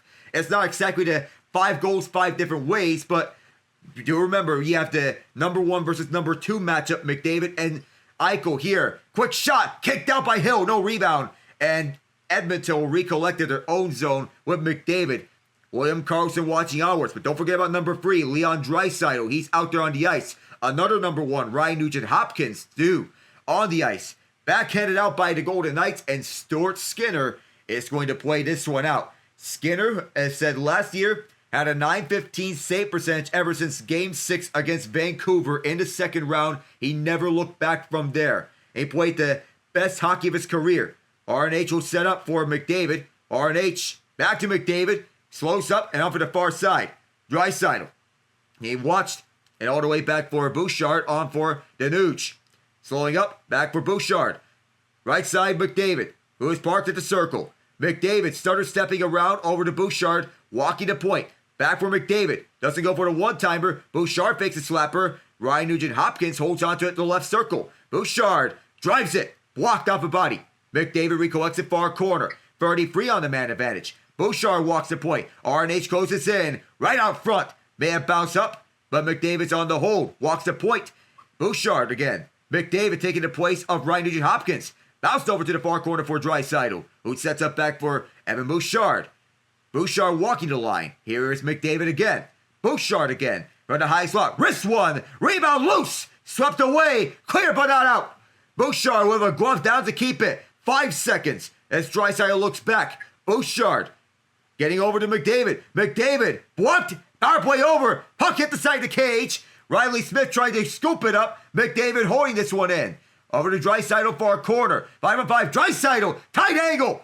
Oh, that almost snuck its way through. And Vegas gets it out at last. Partial changes for both teams. And now full changes. It seemed like that Oiler power play is out there on the ice forever. As Vegas wanted to drive it in. But the Oilers were all over it. Backhanded through. And this is going to be iced. No! Zach Hyman beat out the icing. I thought it was going to be ice for sure, but he just beat him out on a photo finish. Here he is right behind the net. Hyman backhands one towards the point. Big slapper. Walked out in front of a body. The Oilers just able to keep it in. There was a stick loose at the swat as it's bounced up, and the Knights will have a chance to take the lead here. Tanner Pearson misses everything entirely on his backhander. The Oilers want to get it out, and this is caught and held by center fielder Stuart Skinner. Alec, I know we didn't get a goal on that last Oilers power play, but we get a great look at a Draisaitl shot. He shot that through the legs of Whitecloud, and it hit Adin Hill in the head. And right on the mask, almost could have snuck its way onto the net if not for Adin Hill's helmet save. Those are some of the most dangerous saves because there's always the risk of the goaltender's mask falling off once the puck hits the net. That happened to Anthony Stolarz previously. Yeah, and again, you talk about that. I want to mention one other point of the power play. I know they didn't score, but the spacing for the Edmonton Oilers was excellent. I know they were kept on the outside by Vegas, who did their job. The most important thing was to kill it. But to see the bumper play in between both dots, in between Draisaitl and McDavid, you got Bouchard in the high slot. They were able to crisscross it across the red line back and forth. I felt like the Oilers had the puck like a rubber band on a string. Like they're a magnet out there on the ice, and the puck is always going to them each and every way. That's how dominant they were on that man advantage. Yeah, they look pretty good there. Again, you're going to get a chance to call the rest of the second. We're going to get Ian on board here in a moment. It's a pretty good game so far. We know the Golden Knights need to be able to take advantage of it, try to get a game to make it 2-1 and not 3-0. Because if it goes 3-0, Vegas is pretty much done. Because Edmonton, again, they gave up those quick goals for Vegas, but it looks like they've recovered after it. And this game's pretty good so far. So far, so good between two evenly balanced teams that know each other so well. We know about Vegas' reputation for being a balanced team up and down the lineup. But Edmonton is showing that they too are a balanced team, no matter how many times people want to talk about them being top heavy. Because that narrative has been dead now. Yeah, I can even say the same for myself over the last 3 or 4 seasons at that point. That this team looks a lot better than they did, and that's not even just because of the Stanley Cup run. Because when we first saw them play against teams like Calgary and Dallas and all that, I never have thought the Oilers would do anything. But now it's much different. Yeah, it's been much different for the Oilers here. Well, here at the far side as this bounced up as we get back onto the action here from the left point as Vegas wants to put this one inside for the go-ahead goal. So far, it's been evenly contested. No, not a lot of scoring chances, but the Oilers had a power play. They couldn't convert that one, but they look very dangerous on that man advantage. Vegas gets it inside. Pavel Dorofeyev gets closed out by Brett Kulak. Tie up here at the near corner. Brought back as Alex Pietrangelo fakes a slapper and then fakes another slapper. He'll send this one towards the slot. Turnaround shot. Rebound loose in the front. Wrapper on tip. Hertl. And Stuart Skinner closes him up in the nick of time. Big drive was faked by Noah Hannafin. Getting this one around for the boards. The Oilers slap it out, and they can breathe easy right now. But Vegas no reset. Hannafin waiting for the chance. Coughs it up, but it's outside the zone as the Oilers want to reset. Back towards the Vegas zone as the Oilers change lines. Pietrangelo slows up. Both send this one down deep. Skinner plays this one back. Up the near side, Wards. And this one stayed in the play, but the Oilers caught offside on the deep pass. That is 3 saves this period, Alec, that are the A-plus variety of Stuart Skinner. Hasn't faced a ton of chances, but he's faced a lot of high-quality ones. Hertl just misses near the right side post off the attempt. It goes up the outside of the net, and then the wraparound. Skinner comes all the way over. He was down and out. He had to go full sprawl to dive to close that one off, but he shuts down the wraparound. I guess Skinner, he's getting that confidence boost once again right after that benching after Game 2 against that LA series. He needed that because he needs to have his mental game aim checked up, and once again, he is delivering here. Oilers get it out. As this bounced up, Eichel will restart. Second overall pick in 2015. The number 3 pick was Dylan Strome, who is now the top center on the Washington Capitals. They're down 2-1 that series to the Carolina Hurricanes, but the Capitals expect to compete with Strome and Tom Wilson now in the future. Here is Matthias Janmark who gets it out, but the Golden Knights get it back inside, only for them to be met by a brick wall. The Oilers pick it up, 2-on-2, back the other way as Draisaitl forced wide here, on for the far corner. Centering pass was read by Nic Roy, and Roy will take it up as Jake Wallman goes back to defend. Darnell Nurse matches up with Roy. Roy sending it over across the ice for Pietrangelo, but this skips over his stick. Pietrangelo sending it in deep. The Knights collect it at the far corner. Back around they go. William Karlsson looks back to the points. Does a full spin around. Karlsson back down low for Riley Smith, who backs out, pivots. His shot hits someone. Settled down by Pietrangelo. On the right point. Now back deep is Smith. Big blast was blocked. And the rebound was swept away by the Oilers, but just held inside by Karlsson. Thrown towards the net. And that one hit something in front. Here's Pietrangelo. That was a wacky pinball shot that went wide. Smith off the hole from Vegas. Back around to the far side. Back deep is Hanifin for Pietrangelo. Alex Pietrangelo sent it into the near corner for Karlsson. Goes around Janmark. Karlsson, Pietrangelo loads up. Bounces up in front. And this one exits the zone. Vegas will have to reset. They've had the shot edge 15-11. And going in his way inside is William Karlsson. Slows up. Right back. Karlsson scores! Wild Bill on the return feed. What a goal! Oh my goodness, we've seen some sparkling goals between these two. Let's go to both of these teams. Stuart Skinner, I feel bad because he's made some exceptional saves. What's he going to do there? Karlsson, just a beautiful give and go, short side snipe. Skinner can't close it out, but that is about as good as it gets. Good combination play alongside Noah Hanifin. Matthias Janmark overcommitted to the play on Karlsson at the blue line and got bit by it. Sometimes it's good to play defense, but the over-aggressiveness on defense was what bit the Oilers there. Karlsson takes advantage and skates around Janmark, who was trying to overcommit to the puck when on the entry, and a whistle.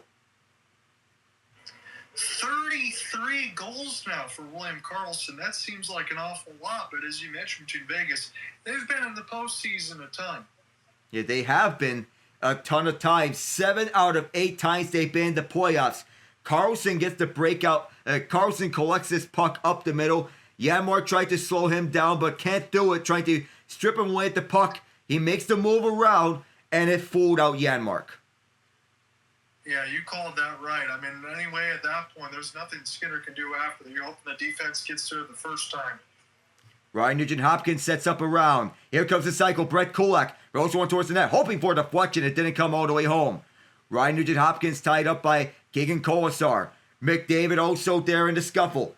Boxed out by McNabb and Howden. Comes back onto the right point. Walking along with it is Bouchard to McDavid. Deep shot deflected wide. And Kulak will pick it up. Throw towards the net. Comes out towards the slot. And poked out by Colasar. Or so he thought as Bouchard had to bat it up. And Vegas will move this one up. From the near side. Here's the cross-ice pass. Collected up in the slot. Brett Kulak was in the way there. Oilers have it. Through the near side now. Moved across onto the far side. And then back up for RNH. Dropped it off for Hyman. Zach Hyman drives towards the net. Bounced it up. And McDavid recollects it. Connor McDavid.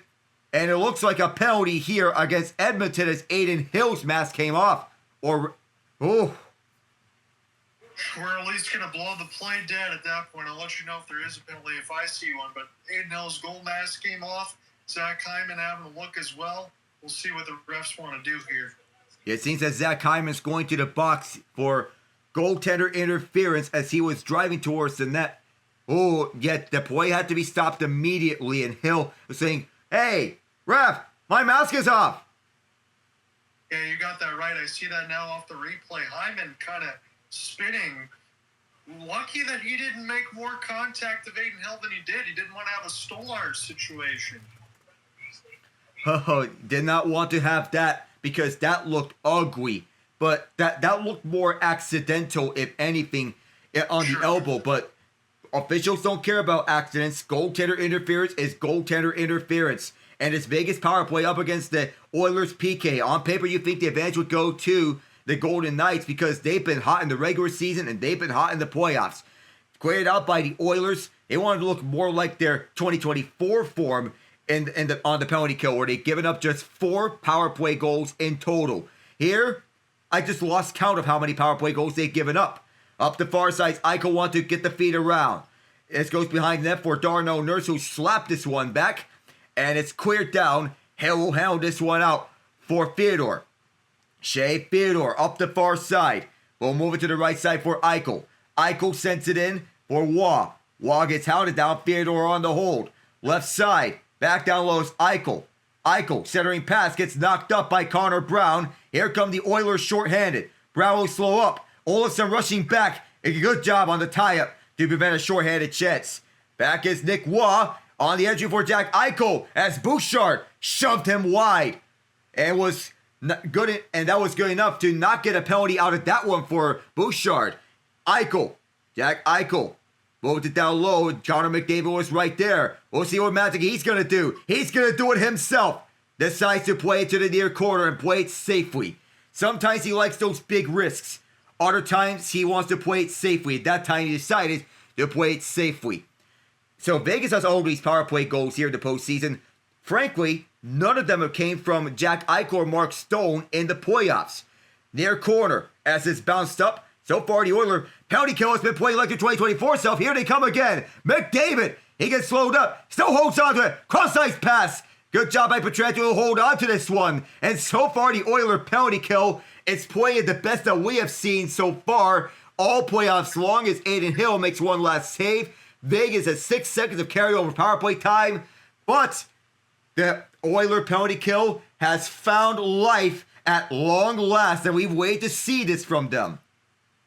Man, if Connor McDavid, I'm guessing after the initial rush that he had when he was trying to find that mix of R and H back there, but if he didn't have to already go full tilt just about 5 seconds ago, probably would have had enough to take that shot himself. I think Vegas was a little bit fortunate that McDavid did make something happen, but as it is, Wild Bill, the only goal of that second period, Vegas has a tenuous 3-2 lead after 40. And Vegas, they had to be thankful that McDavid didn't get a chance on either of those two penalty killing moments, because on the second one, it seemed that McDavid was gassed up and looking like at the end of his shift. He needed to go off because he didn't have the same energy that he had on the first attempt to go down the middle. He wanted to take this himself, but that came back to bite us. He wanted to play it safely, seeing that there was no lane. Second one, it looked like he wanted to either wait up or he was just out of energy. That's what I would have to think on the second one, Alec. Again, it really only feels like, and I know I'm not surprising anybody when I say this, but it maybe only takes Connor McDavid a stride and a half to reach his full speed. It really is unlike anything I've ever seen. He's unquestionably like the fastest player that we have in the NHL. Fastest player, best player, both in the NHL. And there's no question about that. People symbolize the Oilers with him. People think about the NHL with him. That's how good he is. I almost said NBA because I was flipping over here just for a few minutes before we get back into our featured game in between the Warriors and the Timberwolves. You mentioned it alongside with Jimmy Butler. He's got to feel like he's playing on the Miami Heat right now, disguised in a Golden State uniform, because of the injury to Steph Curry, Jimmy Butler's had to carry the offense. The next closest in the starting lineup is Buddy Hield with 9, but Jimmy's got 32, and he's going to the line. 32 points and counting. This is more like his playoff Jimmy Miami self here. Or could we say Miami Jimmy Butler? This is the type of Jimmy Butler that fans have wanted to see once he came to San Francisco, and he's delivering here a timeless classic in Game 3 for Warrior fans to remember here. No matter where he's at, he's just constantly delivered wherever he's been at. But he's played his best playoff basketball with the Miami Heat, and they want to see Miami Jimmy Butler here in Golden State. They got Miami Jimmy Butler. Yeah, they did, Alec. And again, it really is so impressive. It makes me wonder, and again, I'll say this on the backhand side, and either between Minnesota or the 76ers, how do you not hold on to somebody like that? There's no shade to Minnesota or Philadelphia, but you could have used someone like him. But in fairness to Minnesota, all the grind and on the future of Karl Anthony Towns, it did lead them to Anthony Edwards in the future. So it did pan out. They got someone of similar caliber to Jimmy Butler, and they can match up evenly with one of them. Philadelphia, I don't know what is to come of them, because Tobias Harris it's more of it mentions better as a role player for teams. But to pay him $36 million per year, you're paying him the type of money that is for low end top tier players. Harris is more of a role player in that regard, and he's thriving in Detroit as a high end role player. Yeah, I'm very thankful for that, by the way, Alex. So I'm glad that you brought that up, because I saw a tweet not that long ago that mentioned when we had like Brandon Knight and some of those other players, Spencer Dinwiddie, saying that the Pistons needed to be patient. I'll be completely honest with you. Not any of those guys were superstars. I think the Pistons did the right thing. I know the Blake Griffin, Derrick Rose situation didn't work out, but they're in a much better situation than they are right now. So I definitely understand your point about Minnesota. That ended up working out for them. But for the 76ers, you go that side. I know it's been a long time now with Joel Embiid and Ben Simmons and all that, but holy cow, I can't imagine them being in the bottom of the barrel again. And Tyrese Maxey's got to be wondering, I need some help. You got to wonder. But he's got some help in Jared McCain and Ricky Council. But Paul George has been a disaster in Philadelphia. It's just his first year over there. Embiid has questions about his durability, and we're wondering about him being available in future seasons because chronic knee injuries can mess up a playing career. And we're wondering if Embiid's going to have that same impact because of those chronic knee injuries. We're just looking at it now. A commercial break. Anthony Edwards scores, makes it 82-81. T-Wolves down by 1. Again, the winner in this game, we're at the Bay right now, but the winner in this game will go up 2-1 in this West semifinal series. Of note as well, I want to give a shout out to Jonathan Kuminga. He's been fantastic off the bench in 30 minutes. He's 9 of 12. He's got 24 points. We wondered whether or not he was going to be inserted into the lineup. When Steve Kerr said that in Game 7 before the Rockets game, when he said that everything is on the table, that included Jonathan Kuminga being available on the rotation. He saw minimal action earlier in the series. But this is a high-end role player that you want to get off the bench. And he's once again finding his footing with Golden State. Whether or not he stays on the rotation down the line, you got to have a player like Kuminga on your team. Yeah, I feel like I've been talking about Kuminga with you over the last 3 or 4 seasons, and I forget he's still just 22 years of age. So that's another big piece that they're going to hope for. Same thing for Podziemski, who's just 22, but Podziemski's had a game to forget right now. He's 1 of 10 shooting. He's got only 5 points. Yeah, pretty much a forgettable game for him. In the meantime, if you want to go over to the NHL side, we look into the NHL draft lottery. I'm surprised the Islanders got the first pick in the draft. Should I be surprised, Alec, or should I not be? Because in between the COVID lottery balls, the Rangers win it, and now the Islanders win it. Maybe I'm just bitter as a Red Wings fan, knowing that my team never moves up. Sometimes they fall down. But, okay, the Islanders win it. I can argue that they need it. But Utah also shot up in the standings. Oh my! That's got to have a bad taste of anyone's mouths here, because the Islanders they were projected to have a less than 4% chance to win the draft lottery and get the number 1 pick, and now they could likely have Matthew Schaefer paired next to Noah Dobson, and as such, that's going to be a cornerstone top pairing to have for the Islanders if they were to fix their hopes. Not only that, but you get Callum Ritchie on the prospect pool. Maxim Ziplikov is getting full-time minutes. And both Ritchie and Schaefer, should they land both at the should they get full-time minutes with the Islanders, those are cornerstones to build off of for Long Island hockey. You're set here for the future. You just gotta find the right GM that can make the right moves. Now that Lou Lamoriello is likely going to, I don't know, move on from hockey. I'm not sure, but the Islanders decided not to renew his contract. But I'll say, I think that was the right decision. Get someone younger, but experienced at the same time. I would say this, too, for the Islanders. I know that you're right here with me, Alec, when I mention this, but the Islanders are a good team. Lou Lamoriello pays his players. players like that. They have security. You got a lot of veterans there. You got some mix and young talent. But this was a team that was either a marginal playoff team because they have Ilya Sorokin and some talent, or nothing more. So you really have to go in a new direction at some point. They've had Lou Lamoriello there forever. Yeah. And one guy that they've interviewed for the GM vacancy, Matthew Darsh, who's been receiving calls for GM roles ever since the back-to-back championships of the Lightning in 2020 and 2021. He was a contender for the Canadiens' in-season vacancy before Kent Hughes got hired by the Canadiens. He was also a finalist for the Penguins GM job before Kyle Dubas decided to take the role himself. But I feel that Darsh would be one of the best candidates for the GM job of the Islanders. Well, it's probably a good call by you. I want to see what they can do with some young talent. And you mentioned alongside Matthew Schaefer. I know it's been a while for maybe about a year and a half or so as far as watching him in the World Juniors, but he looked like a heck of a defensive prospect. And to see him shoot up that far across the board to be a possible number one, honestly doesn't surprise me because he had a lot of skill then. I would just say, if I'm the Islanders, I really don't want to get rid of Noah Dobson unless someone's going to hand me the keys of the Ferrari and try to change the franchise around, because Noah Dobson's really, really good. Yeah, he is. One down season doesn't change a thing. He's still a top offensive defenseman on the Islanders.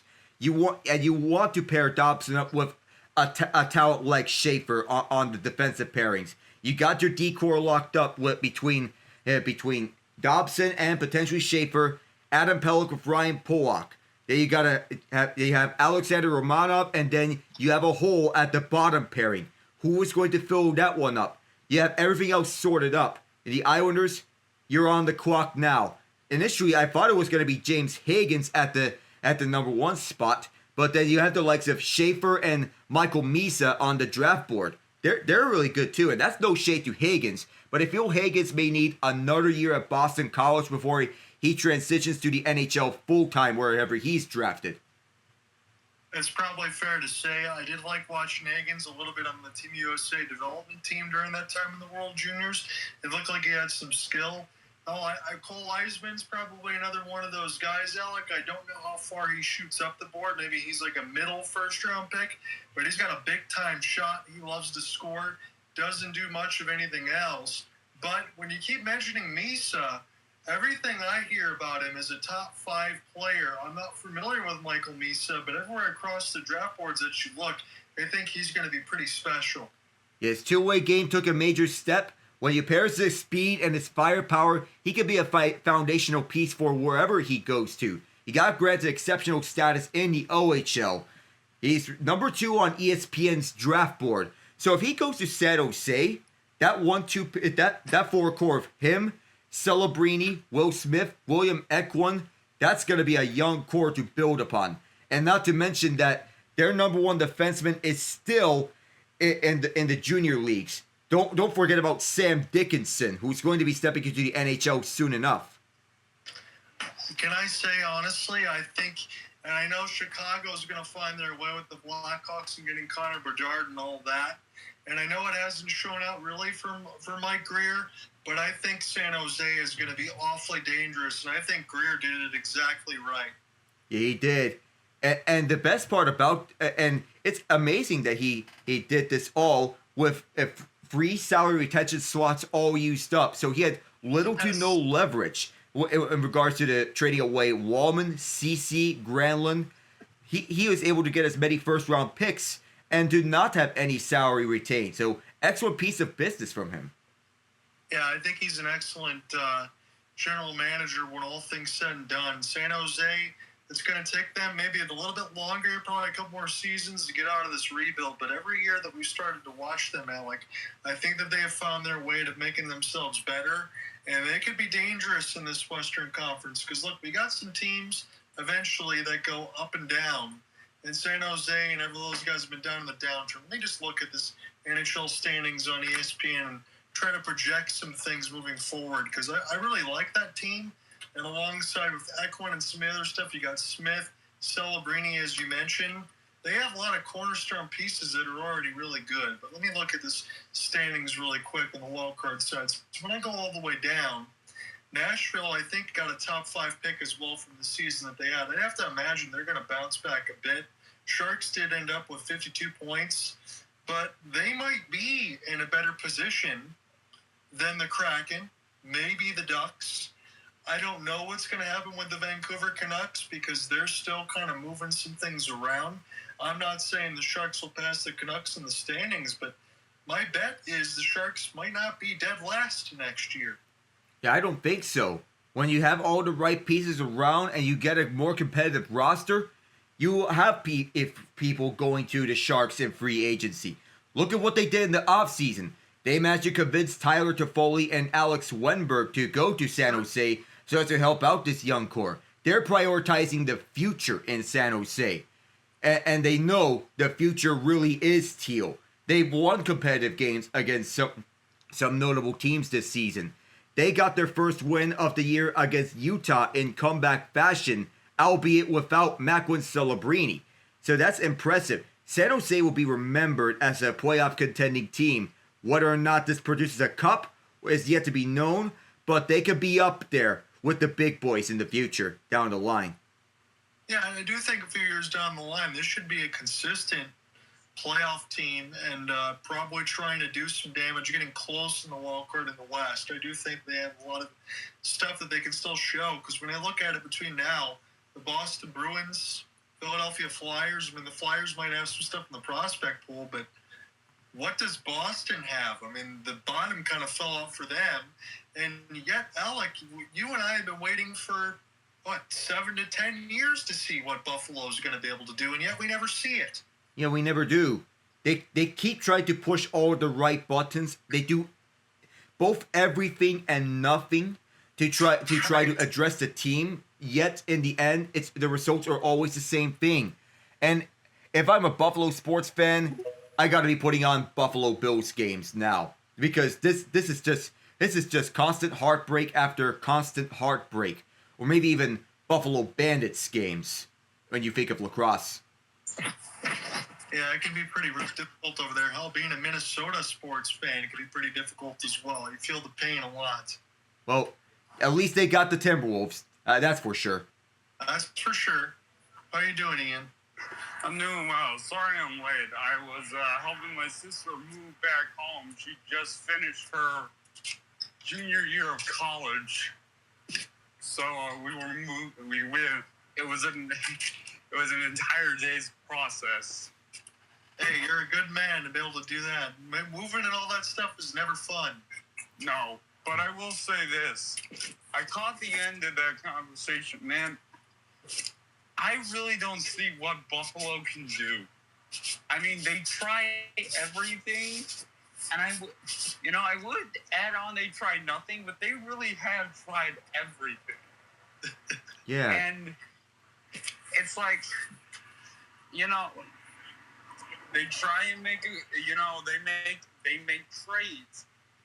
The Bagulas are not cheap. They sign free agents. Except they've all spectacularly blown up in their face. It's like, right. You know what it's like?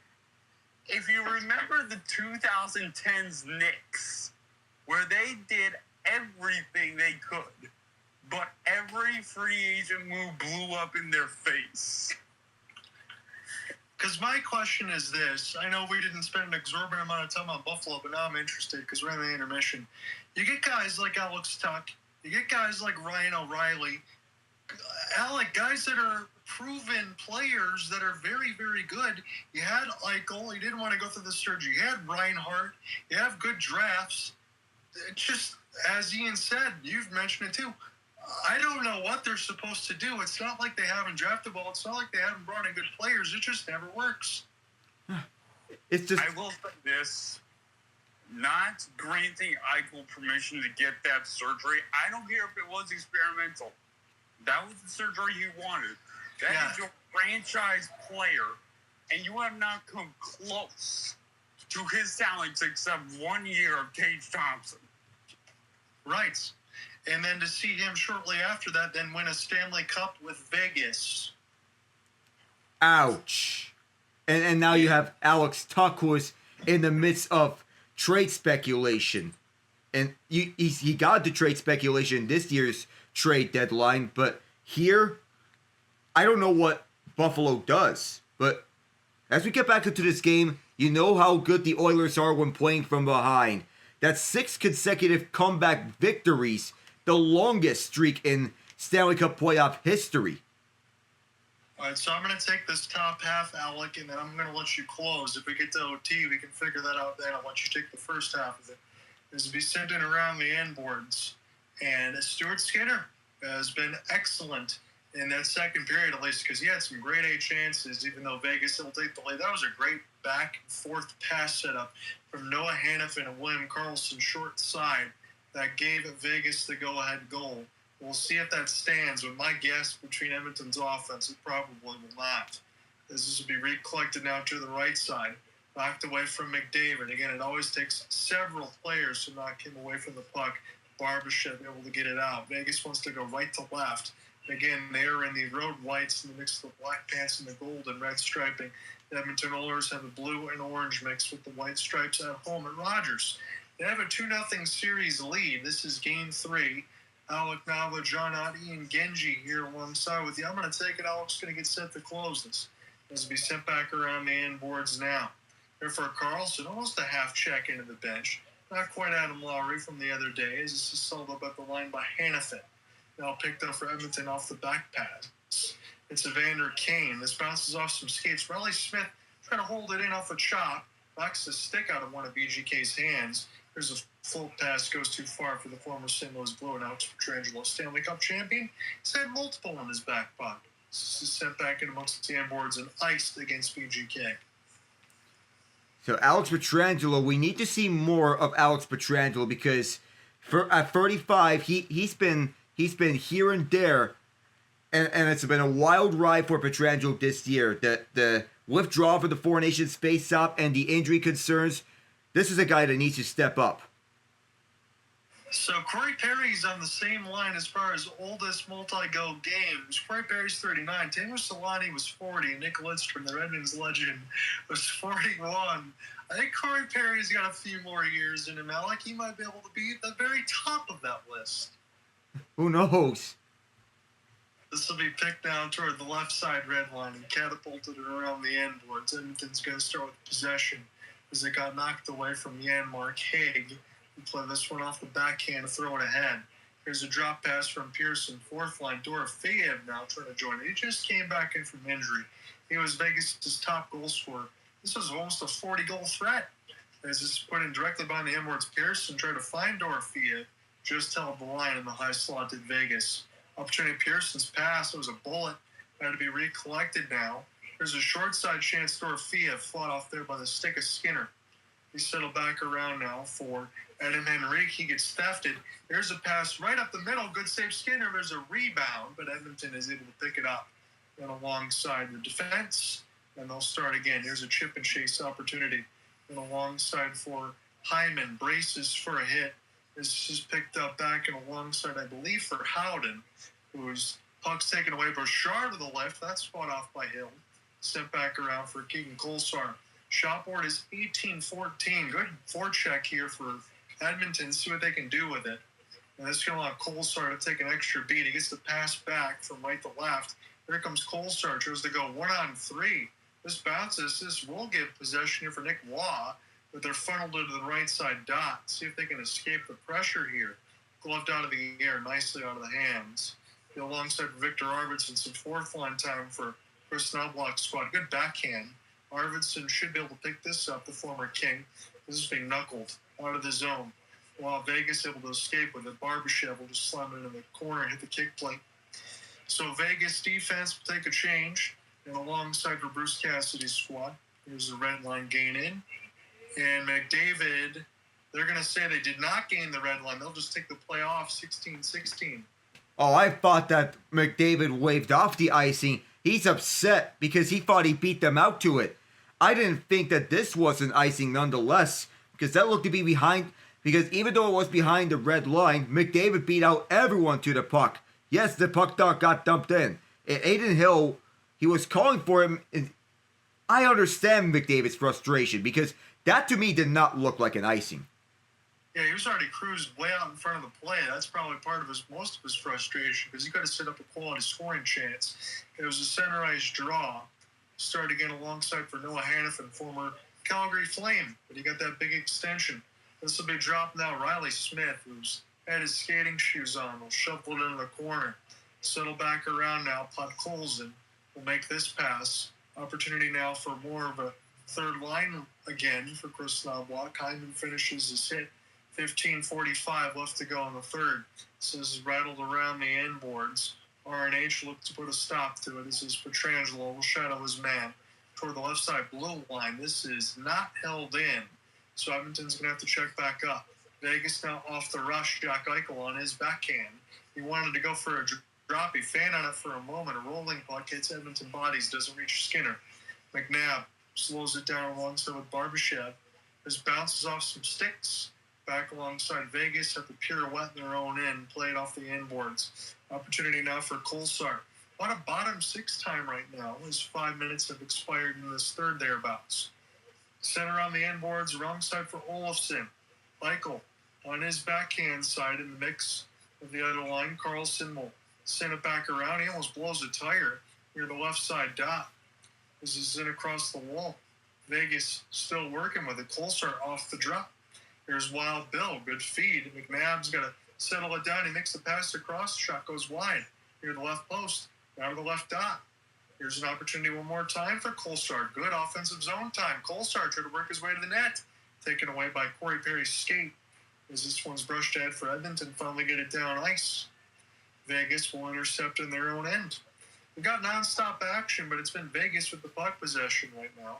As they'll have to peel back after a pass from 70 hits Draisaitl. This is captain of the blue line side. Good steal. Vegas try to find it in their own end now. Pass back will be intercepted. Left side red line. In the mix of a change. Here's a good pass. Podkolzin. This will be sunning off the kick plated. Might have brushed Hill, but this goes to the right side dot. Sent back around the end boards here. Now at the point. Left point here for Edmonton. Shot high through the screen. Not sure how Aiden tracked it. He was just sprawling near that post. Now in front of the net. Vegas able to find it for a moment. This was stick this side. Haig able to get this one ahead for Pearson. Pearson overskates it. This will be flipped in. Edmonton now. And we'll finally get an icing. And looks like Connor Brown and everyone else is a little bit upset. That's the second time this has happened. Connor Brown, this time around, they're arguing that this was not an icing. The first time around, McDavid won the case. And Johnny Bear over by the bench side. He's just trying to get everyone to calm down. But this time it wasn't icing. Corey Perry, oldest player in Oilers history of a multi-goal playoff game. While the Vegas Golden Knights with 2 goals in 54 in the first. How about Corey Perry at 39 years old? Going on 40 years old on May the 16th. He's got to be playing the time of his life right now. You got to imagine, as you said, 2 goals on the top line with Draisaitl and McDavid. All he's got to do is find a way to the net. Usually works out. Again, we're still waiting for that next goal in this third period. Nothing yet to tell you about. It's still 3-2. The latest one for Will Karlsson. Sent back around the inboards now for Vegas as they try to get it out from right to left. Just kept in the blue line side, Riley Smith. Former Pittsburgh Penguin will flip this one back down the ice. It's Riley Smith's second tenure with Vegas, one of the original Misfits, alongside Jonathan Marchessault, who's no longer here. Sent back around the inboards, but Will Karlsson is. This is picked up near the left side blue line. Evan Bouchard will go ahead and get a skate. The rest of the top line will take a change. This will be recollected across the Oilers logo. Edmonton trying to race up the gut. Good pass block there for Jack Eichel. Brush that one away. Bouchard, here's a chance right up the gut. Aiden Hill, baseball-style snag. That was his first save of the third as we go to break. And Edmonton has not gotten much shots here in this third period. It comes down to who has the better defense here and who is better equipped to withstand a third period barrage. Because these two teams are two of the best third period teams that we've seen. Vegas is the best third period team in the regular season. Edmonton's been the best third period team in the playoffs. So it's a war of attrition between two elite third period teams. Exactly.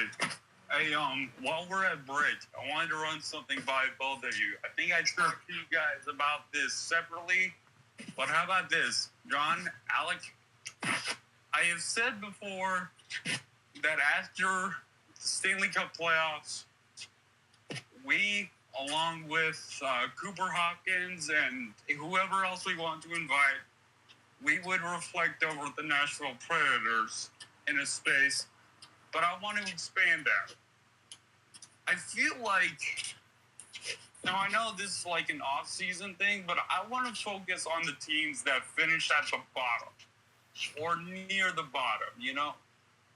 I'm not talking about the teams that just missed out on the playoffs, although Vancouver, oof.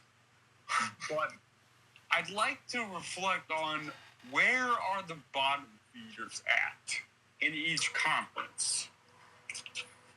I would totally be down to do that. In between you and Alec and everyone else, we could be in coordination of dates and stuff that we want to set. I could do some research. We could do a space and have some fun with it, because I think there is a lot to say about those bottom teams, because I don't think all of them are bottom feeders. For example, San Jose might not be a bottom feeder any longer after this year. With downfeed the future, we don't know what Chicago is going to do in the future, despite their era with Connor Bedard. But nonetheless, those two may be the two most intriguing bottom feeders of the NHL right now. Jesus. San Jose has Celebrini, Smith, and a few other guys, and they get the second overall pick. It's scary. Alec and I talked a little bit about that just before you joined in, and I'm definitely down to do that. I'll be in conversations with you and Alec as far as what we want to set when we get some time during the offseason, because that could be a lot of fun. Yes, sir. We'll slow this one down now for Stuart Skinner. I'm about 2 minutes away from handing this back over to Alec to have him close. Happy to be joined by both of you here as we get settled in for this very fun game. First period was all systems go. Second period slowed down a little bit, but there was good action back and forth. Some excellent stops by Skinner. Rolling puck goes just wide. The left side post, McDavid's pass gets cut off. This is a game that Vegas simply has to have. They can't go down 3-0. This will be sent back in amongst the end boards now. Nugent-Hopkins right up the gut. Play this back pass as Kulak gets rocked in amongst the end boards. This will be knocked away. Enough of a back pass picked up now for Brett Howden. And they'll have to play the Karam. This goes right to Edmonton. Looking like a lot of outlet passes, just not hitting right now. And I think that is advantage for Vegas. It looks like Edmonton's trying to cheat a little bit as Draisaitl. And off the attempted stick lift, it goes back to Brayden McNabb. Shot board reads just 18-15. Not a lot of chances. Stuart Skinner, this will hit him directly. He'll make the outstretch pass a little bit slow. It'll allow Edmonton to start on their own end. Little full-scale 120-foot pass. Back in behind the end boards now, Shea Theodore gets it for a moment, beats out Leon Draisaitl. And this is intercepted right at the point. Olofsson will cash it in from the left side red line, take his change. 11-10 left to go in this third. Again, probably about 2 shots there most for both of these teams right now in this third, as this is just brushed by Aiden Smith. Whitecloud will try to get this out of his own end. I'll do so. This will be intercepted on the opposite blue line for Edmonton. They'll take a change back in their own end, but Edmonton, I can't say running out of time just yet, but we'll have to give them another 5 minutes before they're really going to have to go. Right now it's 10:45 in the third.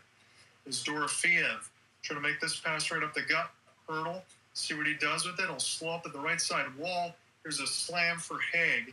This one goes up and out of play. Since we get a stoppage here, I'll just hand it right over to you, Alec, at 10:37. So in the meantime, as we have a stoppage here into play, it seems that the Minnesota Timberwolves will hold off playoff Jimmy and the Golden State Warriors. The dream ends with 33 points for Jimmy on 43 minutes. Anthony Edwards outduels him. He finishes with 36 on the night. It's fun to watch those two guys go back and forth. That's a heck of a battle. Two players with Michael Jordan-esque type of styles of play. And Anthony Edwards and Jimmy Butler, they clash up well with each other. Folks start on the draw. It turns out Adam Henrique is the guilty party. Get a chance to see if Vegas in this final 10:37 can hold off the eventual Edmonton push that you know is coming.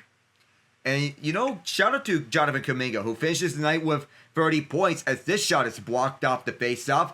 Tanner Pearson trying to recollect. It goes behind for Brett Howden. Back for Pearson. Bruce Cassidy decides to put Howden with Pearson and Kolesar, as this one is just held inside the line by Pearson. Kolesar gets boxed out. Left point is Hannafin, wheeling this one around first in the near boards. Kolesar wants to hold it, but nobody is at the slot, only an Oiler. Towards the right side is Connor Brown, sending this one around for the end boards. Hill will play this towards the near corner dangerously as Brown almost took it away. Chopped up into the air as Henrique tried to hold it. At the right point, and Vegas does get it out. Pass doesn't work, and Vegas will have to reset. Halfway through this third period, most of the scoring has been in that opening frame. 3-2, Vegas leads it. The only goal of the second period was William Carlson, as there's a big hit along the far corner. Brett Kulak moves it up through the middle. The Oilers with the pressure on them now, as this pass gets blocked off. Here is Barbashev, he has Eichel with him. Eichel, a move to try to get around. Bouchard was not buying it. And McNabb missed the pass. And here's a race for the puck, which will be won by Shea Theodore, where he beats out Zach Hyman. Up the far side, Vegas gives it away. The Oilers go back with this puck for the high shot that's blocked, and the Knights will restart their own zone. Dorofeyev chopped up to the near boards as Bouchard got in the way at the pass. Skinner plays this one out. 9 minutes to go. Vegas leading 3-2. They have the shot advantage, 19-15. And despite what the goal total seems, this is more of a defensive game ever since the second period. Up the far side, moving at his speed, was Draisaitl, but he gets forced out. And the Oilers will have to restart. John Klingberg backs out and will now survey his options. Looks to Wallman. Gets the pass right back. Klingberg, through the middle. Going his way for his Arvidsson towards the slot. And nice defensive play by the Knights to get in the midst of him to break that one up and not get a penalty out of it. Klingberg trying to hold it. This one bounces up and out or towards the Edmonton zone. Darnell Nurse will restart. And they take it a shot off the Vegas board. 18-15 it reads. But still Vegas with the advantage. Tanner Pearson comes back in with Nic Roy. Center pass. Roy. Glove save. And a beauty for Stuart Skinner. Are you serious? My, oh my, that is number 4 for Stuart Skinner in this game. Nic Roy tries to almost go between his legs and elevate. Skinner stamps it out with the glove at 8-12. Look, I know he's had some goals put up against him, Alec, but again, we talk about the type of saves that he's made. He has been ridiculous. Playoff Stuart Skinner immediately after he gets benched may or may not be a real thing. And so far, we're seeing Stuart Skinner after he got benched in the playoffs, and now he's getting his confidence and mojo back. He had the one goal that he wanted back, but outside that, he's having himself a solid night. Yeah, it really is. Again, you have the luxury, if you're Edmonton, I know it's not household names as much as you would like for Stuart Skinner and Calvin Pickard. Now, we've all had that conversation amongst ourselves, but they've done the job in the goal-attending tandem that they've needed to. Now that Pickard may miss one game or maybe multiple, I think Stuart Skinner, as long as he's healthy and is playing like this, even if they don't win today, they could certainly bounce back in the next couple of nights at Rogers and try to at least get a split. If Edmonton can do that, I think that's all they really need. A split may be the best case scenario for the Oilers at this point, because Vegas, we'll give them this game. If the Oilers can split the home and home series here in games 3 and 4, that may be the best case scenario for them. If they can win game 4 and put Vegas on the ropes, they'll be feeling confident heading into game 5. Yeah, and again, at least for me, I want to look at that. Whether Pickard comes back and how soon he comes back, I want to be able to give Skinner some burn, because Calvin Pickard's not expected to play every single game in this postseason. When you play every other day, I would think somebody like Calvin Pickard is more susceptible to fatigue, so it's probably good that Stuart Skinner gets some games, in my opinion.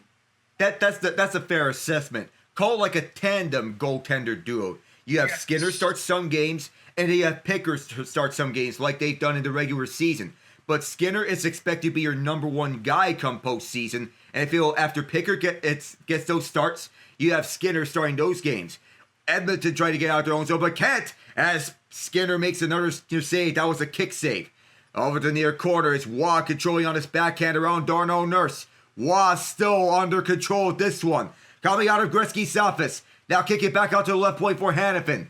Spinning this one around back for Pearson. Pearson, Hertl, and another save by Skinner. He didn't know where it was, but he covered it up. Yeah, he found it on the second effort out, like point blank toward the left post as Hertl had his head up to the sky. Skinner's going to have to stand on his head here for the next 7:45 because Edmonton, I would think, Alec, they're about 2.5 minutes, 3 minutes away from really having to press and take some chances. So we're going to have to see this guy be at his best, and Skinner's been pretty good. Yeah, so far, so good for Skinner. Where's the help going to come from, though? It can't just be Corey Perry. You need everyone else to step up here, and the Oilers' defensive forwards have been all over the ice. We've seen a lot from the defensive side of the ice from the Oilers forwards. We need the same energy from the offensive side because defense is something that we've been not used to in recent iterations of the Oilers, but here we are because they can play defense. Off the far side, as the Knights are trying to make this a 2-goal game. Set a pass, bounced up in front, gonna land onto Eichel, and the Oilers want to move it up the far side, which they will. Here is Hyman, who sets up for Bouchard. Evan Bouchard will swing it across. Nobody at the left side. Here's Jack Eichel trying to blow by Zach Hyman. Eichel does blow by Hyman. Eichel fires it. Didn't have a lot of room to shoot that. And is cleared out for the Oilers from their own zone. Got it out to the right side. Here's Hyman collecting at the near corner of the Vegas zone. Bounced onto the right point. Bouchard controls it. And at the far half board, stepping into it now. Pass across Draisaitl. Oh, he came close. But all he hit was the side of cage. And Vegas will loft this one back. And they're going to ice it. And Alec Draisaitl, I know he loves that right dot. I think he got real tight. I mean, he's like top away from the circle. Didn't give himself the best chance to get open enough to shoot. And he had really nothing else to shoot at but the side of the mesh. He usually makes those from that distance and at the bottom of the right circle because usually that right circle has been his bread and butter. Even at the bottom of the right circle, most of those shots are shots in which it should not go in the net. And even Draisaitl is realizing that. Yeah, normally get open there. They don't want to leave him open, but that one he got just in too tight on top of the dot. Didn't leave him much to shoot with. Now Vegas will start with some puck possession. That's after Eichel won the faceoff. Brayden McNabb, who was a long shot to even play this game, he clears this one down, and Skinner will play this one out for his team to start up. Brett Kulak moving down the middle. Kulak, this one deflected inside. This is a wheel round chance. No, it was not touched. Hanifin is the closest to the icing. And I mentioned this during the part of my play-by-play before I had you take over here, Alec, to finish it off because we're going to be in a good, exciting finish. Edmonton's really trying to go for those 70, 80-foot passes. They're not connecting right now, but if you're Vegas, you cannot fall asleep at any point. You got to lock this down. It all comes down to who shows up among these third-period teams. Vegas best in the regular season. Edmonton best in the playoffs. Who comes out on top in a war of attrition of third-period teams? The Knights are all tied up. And as such, that was a good job by the Oilers to force the icing. And that was a forced error by the Oilers to the Knights. Yeah, it's been an icing extravaganza here the last few. You got a 4:30 Eastern start between the Stars and the Jets. That tied at 1-1. Toronto trying to take a 3-1 series lead, but Brad Marchand had other ideas. That's at 7:30, the late game on Mother's Day. Can you imagine it's the fifth time that Brad Marchand is crashing against the Toronto Maple Leafs in his career. This time it's a Panther. Cross sides, here's Evan Bouchard. Over towards the right circle, spinning around is McDavid, who's back out there. Draisaitl, McDavid! Could not be collected by Hyman, who's back onto this top line for the Oilers. Way around pass back for Draisaitl, who's tied up by Hanifin. Hyman tried to take it away. Set up pass doesn't work. Hertl wants to clear it out, which he does. Oilers want to get it back inside, skips over Hyman's stick. And Vegas does get it out. McDavid will set up backwards. Less than 6 minutes to go here. Oilers need a goal to tie it. Moving up to the far side, bouncing up. And the Knights will recollect it up for the far side. Set up pass. This was an errant pass. Hertl slows up and fires around the near side. Skinner playing this one behind. Here is Bouchard. Evan Bouchard, rink wide for Corey Perry. Perry, Ryan Getzlaf's former teammate, gets by through 2 techs. That's the old Corey Perry that we've known at Anaheim. Attempted passive war for Draisaitl, but William Karlsson gets tied up. Not Jack Eichel, though. He and Riley Smith were able to get it out. Eichel's been double shifted here, and Bruce Cassidy trusts him in these situations as one of the better defensive-minded centers in the league that he's transforming into. Gone are the days of him being a one-dimensional offensive center. Oilers keep it on the far half boards as Brett Howden ties up his man. Up at the far side, Ryan Nugent-Hopkins there to chop away at it. And this gets cleared out by Kolesar on the rush. Nurse holds off Kolesar, but didn't hold off Tanner Pearson. We're at the far half boards as both teams whack away the puck. Comes back through center by the Oiler bench. Haig will hold up. Less than 5 minutes to go. Vegas up 3-2. Comes back to Brett Howden at the near corner as Kolesar gets shoved off. Henry tried to poke it free, and it bounces up, collected at the near half boards. Still up for grabs as it's stuck there through the near half boards. And now, finally, we get a whistle as it seems that Jake Wallman was shoved down. Yeah, he was taken down as we go to break. Again, that play was below dead. They're showing Stuart Skinner doing some exercises, staying sharp. Tomáš Hertl was the latest one that got robbed. We got about 4:31 left, and we'll see what happens if the Oilers can push ahead if they elect to try to pull Stuart Skinner early. We know about warm-up routines of goaltenders. Stuart Skinner warming up with the neck muscles, and Connor Hellebuck's warm-up routines right now are well documented about he trains his eye muscles to perfect his reflexes. He's got some crazy back and forth on the ice. I'm not sure how he does that so well, but he really did put that to good use yesterday. My goodness. That's why he's one of the leading Vezina candidates. Those eye muscles are what helping him. He's got one of the sharpest eyes in the league. I still don't see them making it to the cup final. Because this is Winnipeg. It's going to have to rest on, I know the obvious thing that Alkin I said, but it's going to have to rest on Connor Hellebuck. He's going to have to play that way if the Jets have a chance.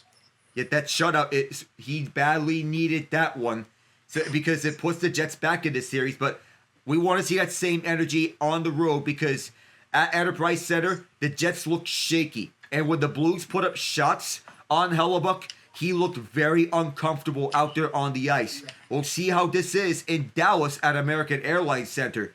Do the Stars pepper Hellebuck with shots? Yeah, all of us are in agreement, Ian, and you mentioned you joined in. I think we're all taking the Stars to go out and go an advantage there. But I do want to see if Hellebuck has that type of game, if they have the same defensive presence that they had against Mikko Rantanen, was held to 1 shot and -2. They put him in a box, and we'll see if they can do that again. I think Dallas is going to be able to play much better. They have to because they just didn't get anything going in Game 2. And we wonder when they're going to get Miro Heiskanen back because he's out since January. They just got Jason Robertson back, which is good news. They put him on the third line, which is a scary thought to think about because he's their franchise player. Vegas wins the faceoff so quickly, it just comes out the zone. And now they're starting for the near half boards, deflected inside. On the chase down is Ryan Nugent-Hopkins where he beats out Tomáš Hertl, but he is put on a headlock. No penalty out of this one, despite the fact that Wallman got knocked out. Klingberg loses a tire. And for the near half boards, this gets brought up by the Golden Knights as they said a one-timer high slot, and Dorofeyev missed it. Skinner may have gone a piece.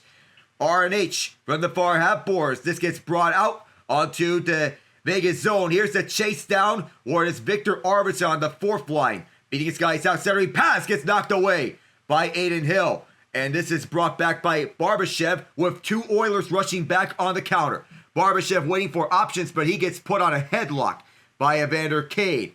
Freed up, and now the Oilers will go left to right, searching for the tying goal. Here is McDavid. He's going to take this one up for the middle. McDavid will find Draisaitl, backhander. Skipped everything, one-timer. Stopped by Hill, rebound. That is blocked in front. Aiden Hill's teammate with the big save, and this puck is going to go rolling all the way down for an icing. That was absolutely needed, Mr. Nava, because you had McDavid on that second rebound, the one that let that go. If that doesn't get blocked there alongside Brayden McNabb, Aiden Hill he's dead to rights at that point, but that was a great block for Brayden. He was a long shot to enter this game, but he made it and made the key block on the rebound chance. What a job there for McNabb to deny Connor McDavid up front. And the heroics of Adin Hill once again realized Oilers win the draw. They'll cycle it around. Here's a quick shot, and Hill's got another save. Now you can start to wonder here. We're at the 3:13 marker of whether or not Chris Knoblauch wants to pull Stuart Skinner. That'll give you more ease to do so if you keep winning those face-offs. Adin Hill's going to have to keep those eyes sharp. It's a battle of comebacks because the Oilers survived what was a near Vegas comeback when they were down 3-1 and 4-2. Adin Hill, 17 of 19, but goaltending has not been much of a factor in this game. It's been more the defenses in front of them. Here is McDavid who wins this draw. Bouchard holds up. McDavid, sharp angle, spins out, away from Theodore. Sets up front, score! It may have been tipped, but the Oilers have evened it up at 3! Oh, boy. I don't know if it was a pass. It was tipped there. McDavid, the first of the celebration line. All the signs of La Bamba. And you kind of wonder now if you're Vegas, if you're feeling that evil pit in your bottom of your stomach, because you just kind of felt like it was going to happen, Alec. You felt like it because the Oilers, they are good at late game situations. They are very good at third period situations this late in the game. Evan Bouchard sees that his lane was closed off. McDavid initially gets closed off by Shea Theodore, does a full spin around him on Jack Eichel.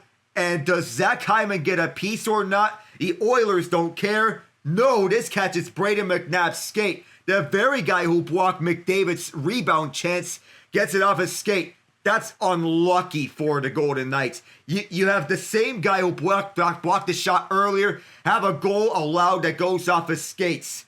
Oh, and now it's tied at 3 as we have another icing. Yeah, I was going to say, and another icing. It reminds me of the one the other day when Ehlers was able to get a goal trying to find Scheifele, bounces off the skate of Lindell. It's a lot easier to take when it happens in the first period. It's a lot harder to take when it happens with 2:46 left to go in a tie game. Or in that Toronto-Florida game, we have a lot of wonky goals. Morgan Riley's tying goal was full pinball off Bobrovsky, off the back of Seth Jones, in the net. And then Brad Marchand's game winner went off Morgan Riley and in the net. Those are the definitions of wonky goals. This one was by far a wonky goal. Off the far side, the Oilers trying to go for the go-ahead goal. They've been the best third period team in the playoffs. Vegas has been the best third period team in the regular season. Hope prevails here. At this point, it may be next goal wins unless we have a goal that is answered right back. But at this current rate, we don't see that happening. Evan Bouchard up the middle gets a bounce. William Karlsson batted back down by Edmonton up the far half boards. And the Knights will have to reset for their own zone. Intercepted! The Oilers coming back with this. 1-on-2. Forehand, backhand. And that is easily closed off by the Golden Knights defense. Tie up at the near corner again as Hyman emerges. Back over towards the point. Nurse winds up, fires it. And that one deflected up and out of play. I'm going to say this as plain as I can, Alec. Vegas needs to get to the dressing room right now. This 155 that's left is going to feel like an eternity. McDavid almost skates through a 1-on-2. That goes double deflection and bounces up and out of play. And Adin Hill, I'm sure, is wondering, what the heck is going on? We're all wondering what the heck is going on here in Edmonton. You know, Ian and I covered the Game 2 overtime thriller 2 nights ago, in which we saw everything happen on the ice, with Calvin Pickard going God mode in that overtime period, where he made 7 or 8 great saves. And now the Oilers, they're turning it on at the right time, trying to mount a thrilling victory of their own here. In Game 4 against LA, it was their first home overtime playoff winner in 8 years. They're looking for their second one this postseason. 3-3 with 1:54 left in the third. But that is if they reach overtime here. Vegas is in a headlock at their own zone. They've managed to get it out through center.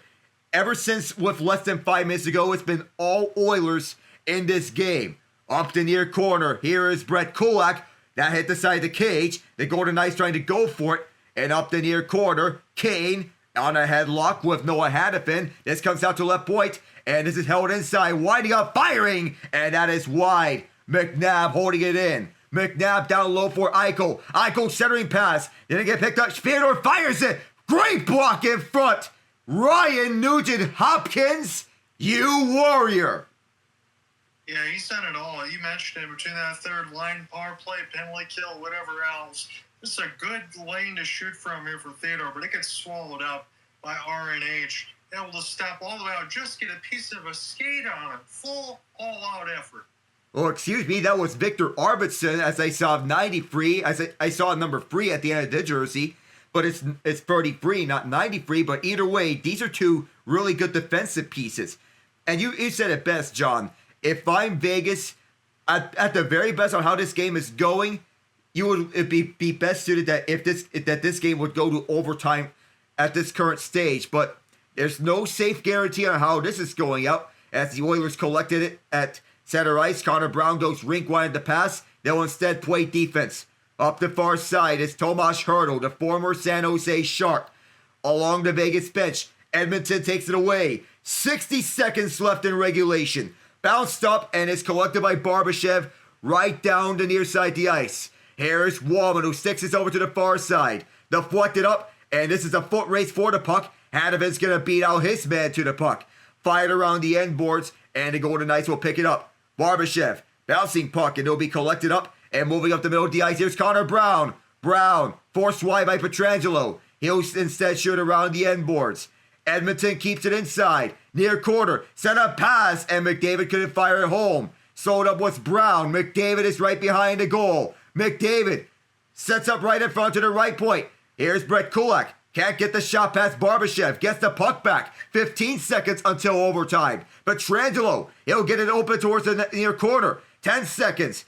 Vegas going for the Hail Mary here to end off regulation. William Karlsson fires it on the far boards. Karlsson trying to set up in front. And here's a last-ditch effort. Riley Smith shooting.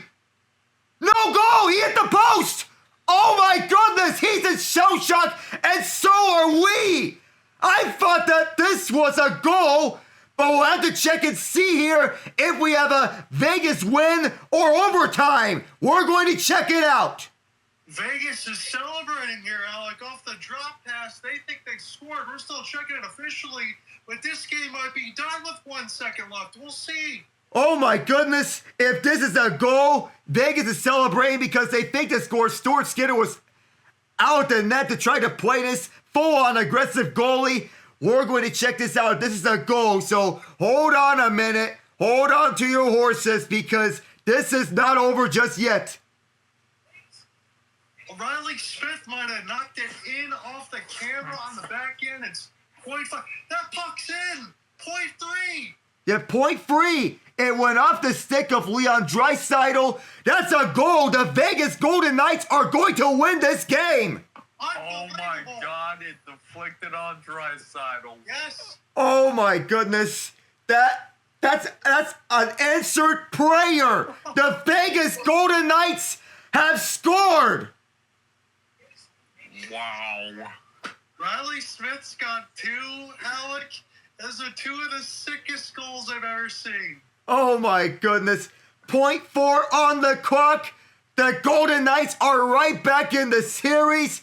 An answered prayer here in Edmonton to get right back within 1 game and making this an even series should they win game 4. But a Hail Mary and the prayer is answered. Riley Smith is your game 3 hero. Hey, you guys covered the OT game, the 5-4 the other day. I don't know if you want to tell me which game was better, because I'm just glad I was able to cover game 1. You covered game 2, we covered game 3. This series has been crazy. What a way to lose for Edmonton. I was just hoping that Vegas would be able to go to the room the other way. It looked like they were done. There was a few times it looked like they were done. But yet, in the other period, they scored, 2 goals, Alec, between about 50-something seconds, fight their way back in. And then I got to give full marks there on the very end to Will Karlsson. He drove that puck in behind the net. 1-on-3. He made the play off the drop pass, which set it up for Riley Smith.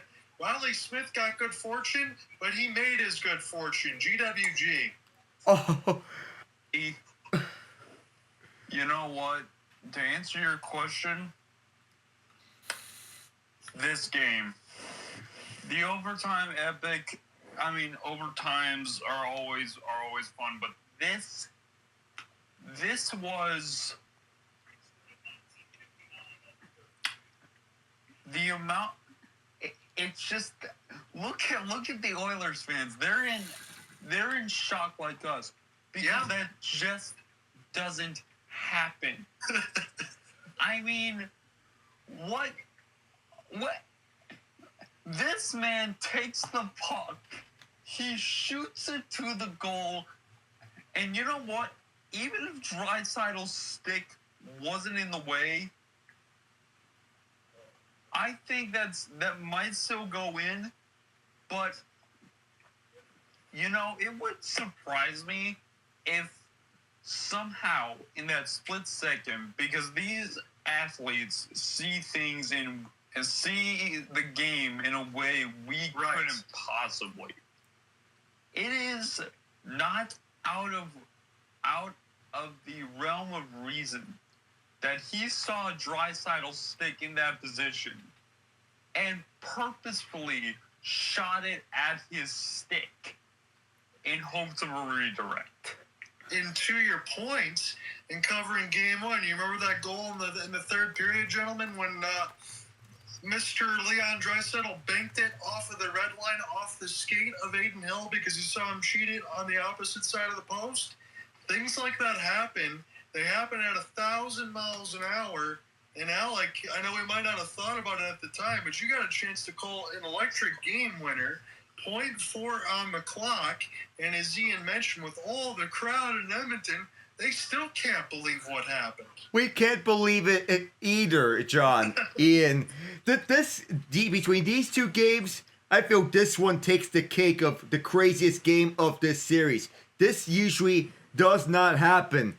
But like the previous game winner for Leon Draisaitl, we both thought it was so in and out. It went in and out in a hurry that we both thought it was no goal. But here, this was a buzzer beater, and this puck was not supposed to go in the net. But I feel Smith was trying to intentionally fire off Draisaitl's stick, as what Ian mentioned, in the hopes that it was going to bank it in the net.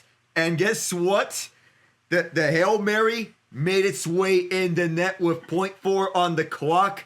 That's what won Vegas this game. You don't see goals like that every day.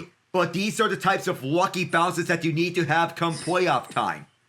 Yeah, and you got to make those lucky bounces. That's the one thing that we talked about. There's no way that this doesn't give life to Vegas, considering the way that this series has gone. They needed this game so badly.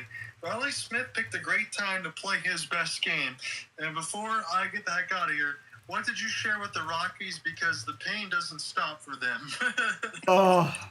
To give you the news flash, they got blown out 21-0 by the Padres.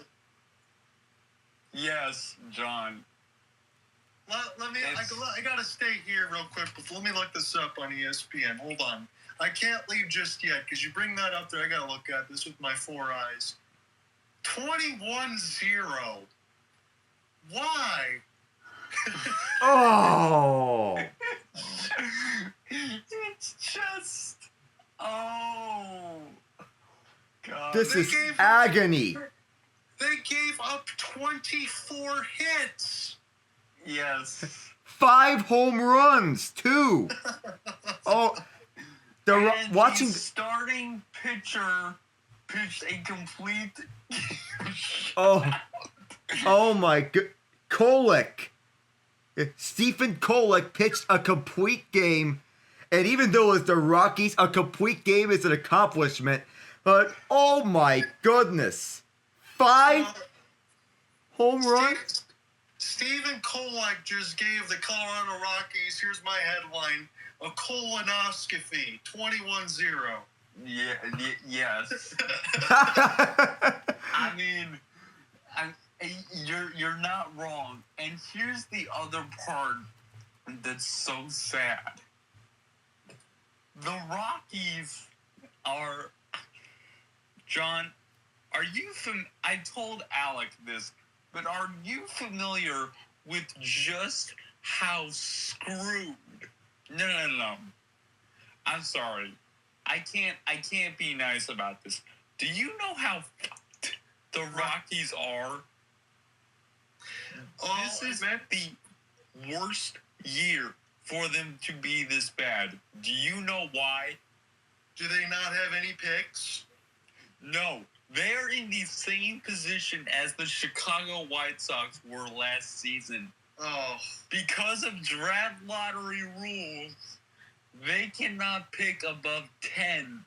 Oh, no. I can't imagine. I'm gonna promise I'm gonna go here in a second, but I'm looking at this pitching line for Mr. Bradley Blaylock, and I feel so horrible for him. He goes 3 2/3, 13 hits, 12 earned runs, and his ERA is at 13. Oh my goodness. There's the added bonus of nothing's gonna change with that. I'll say the same thing. I know Ian mentioned alongside teams like Arizona for the Coyotes and all that. I feel bad for Rockies fans. They don't deserve that. Yeah. If anyone's a Rockies fan out there, put on the Nuggets or Avalanche on television now, or by extension, the Broncos.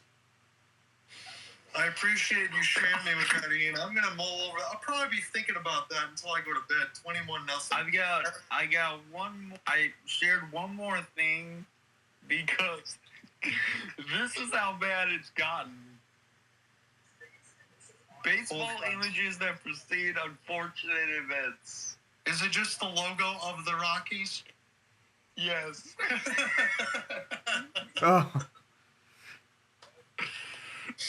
Oh, the comedy hour is upon us. Well, you got the fantastic goal call there in the game winner for alongside Riley Smith. That's got to feel good. And you got a huge win and alongside for the Carolina Hurricanes. So I say good day to you, Mr. Nava. I bet it was. And I know we'll catch up next week. Yeah, see you then. All right, you take care, guys.